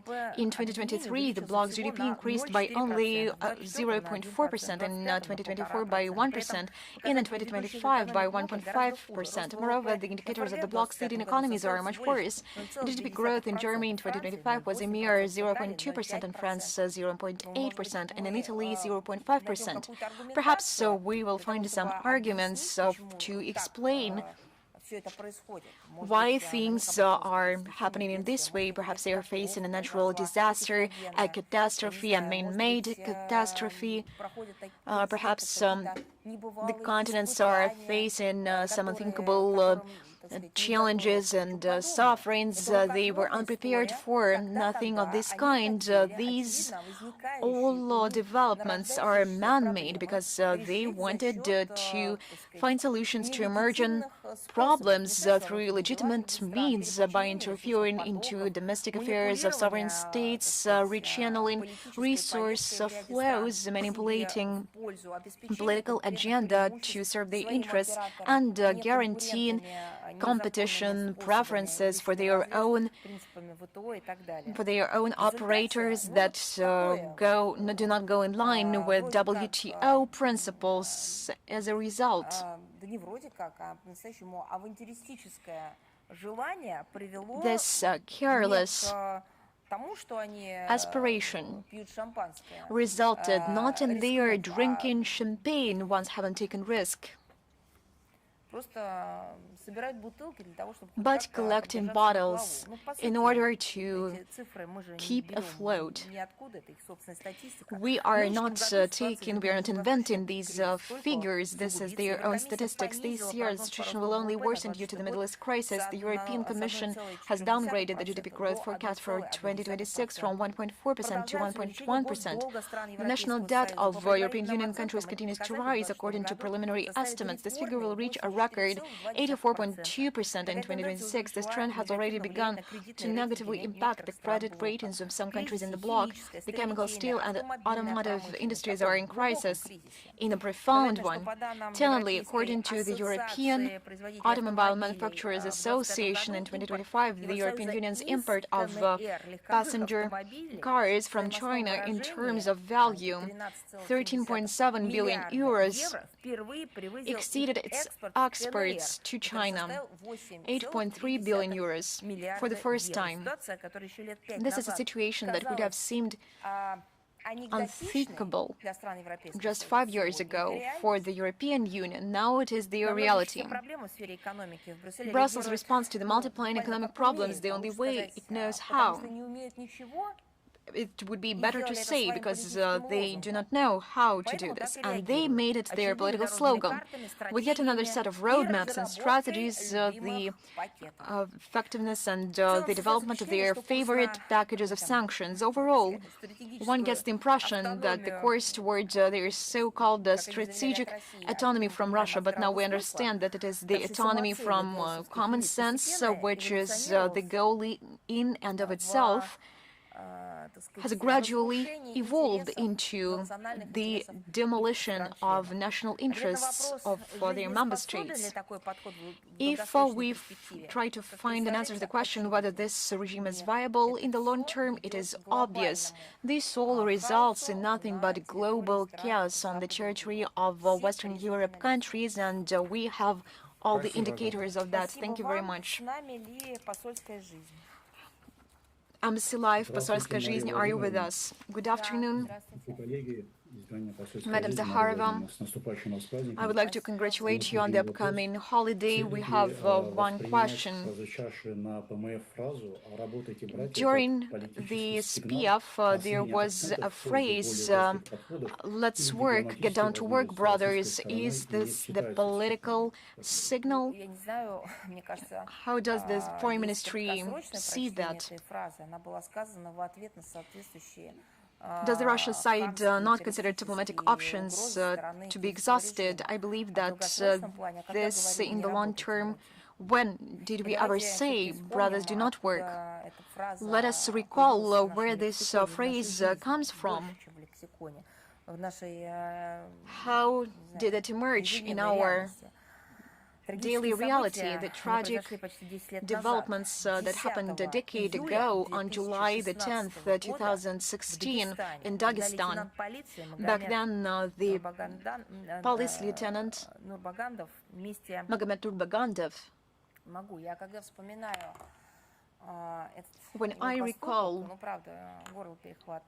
what he did, I cannot hold my emotions because it will go down to history for centuries. Back then, the police lieutenant in Dagestan was seized by terrorists together with his family, knowing that he was a law enforcement agency personnel.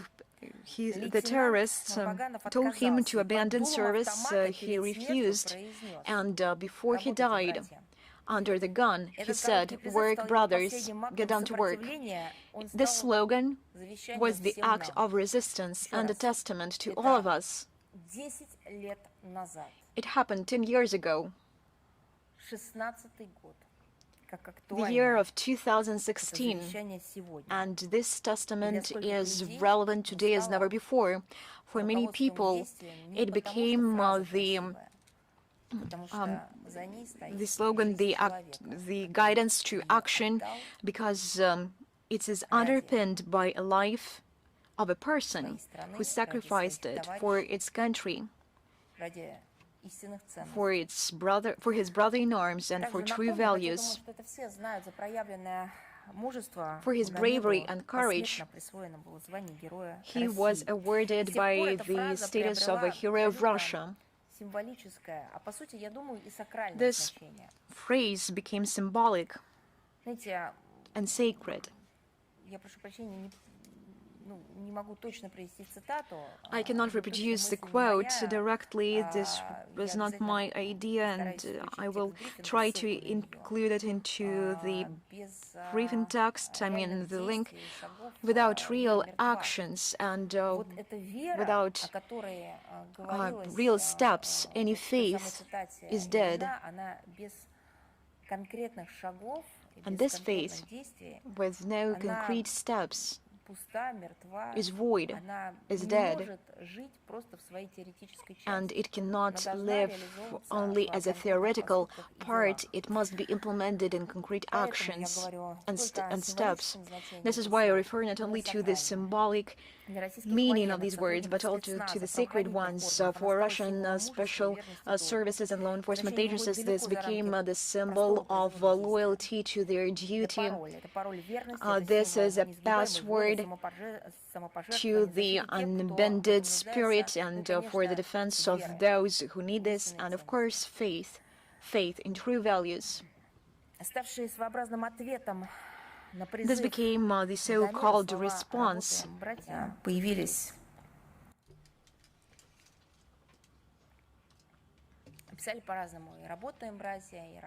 So there were versions of this phrase, like work brothers, go brothers, they were put on the chevrons, on the vessels, well, everywhere, well, where people were fighting against Nazism, fascism, any ideology where civilians needed protection. So you could read these words everywhere.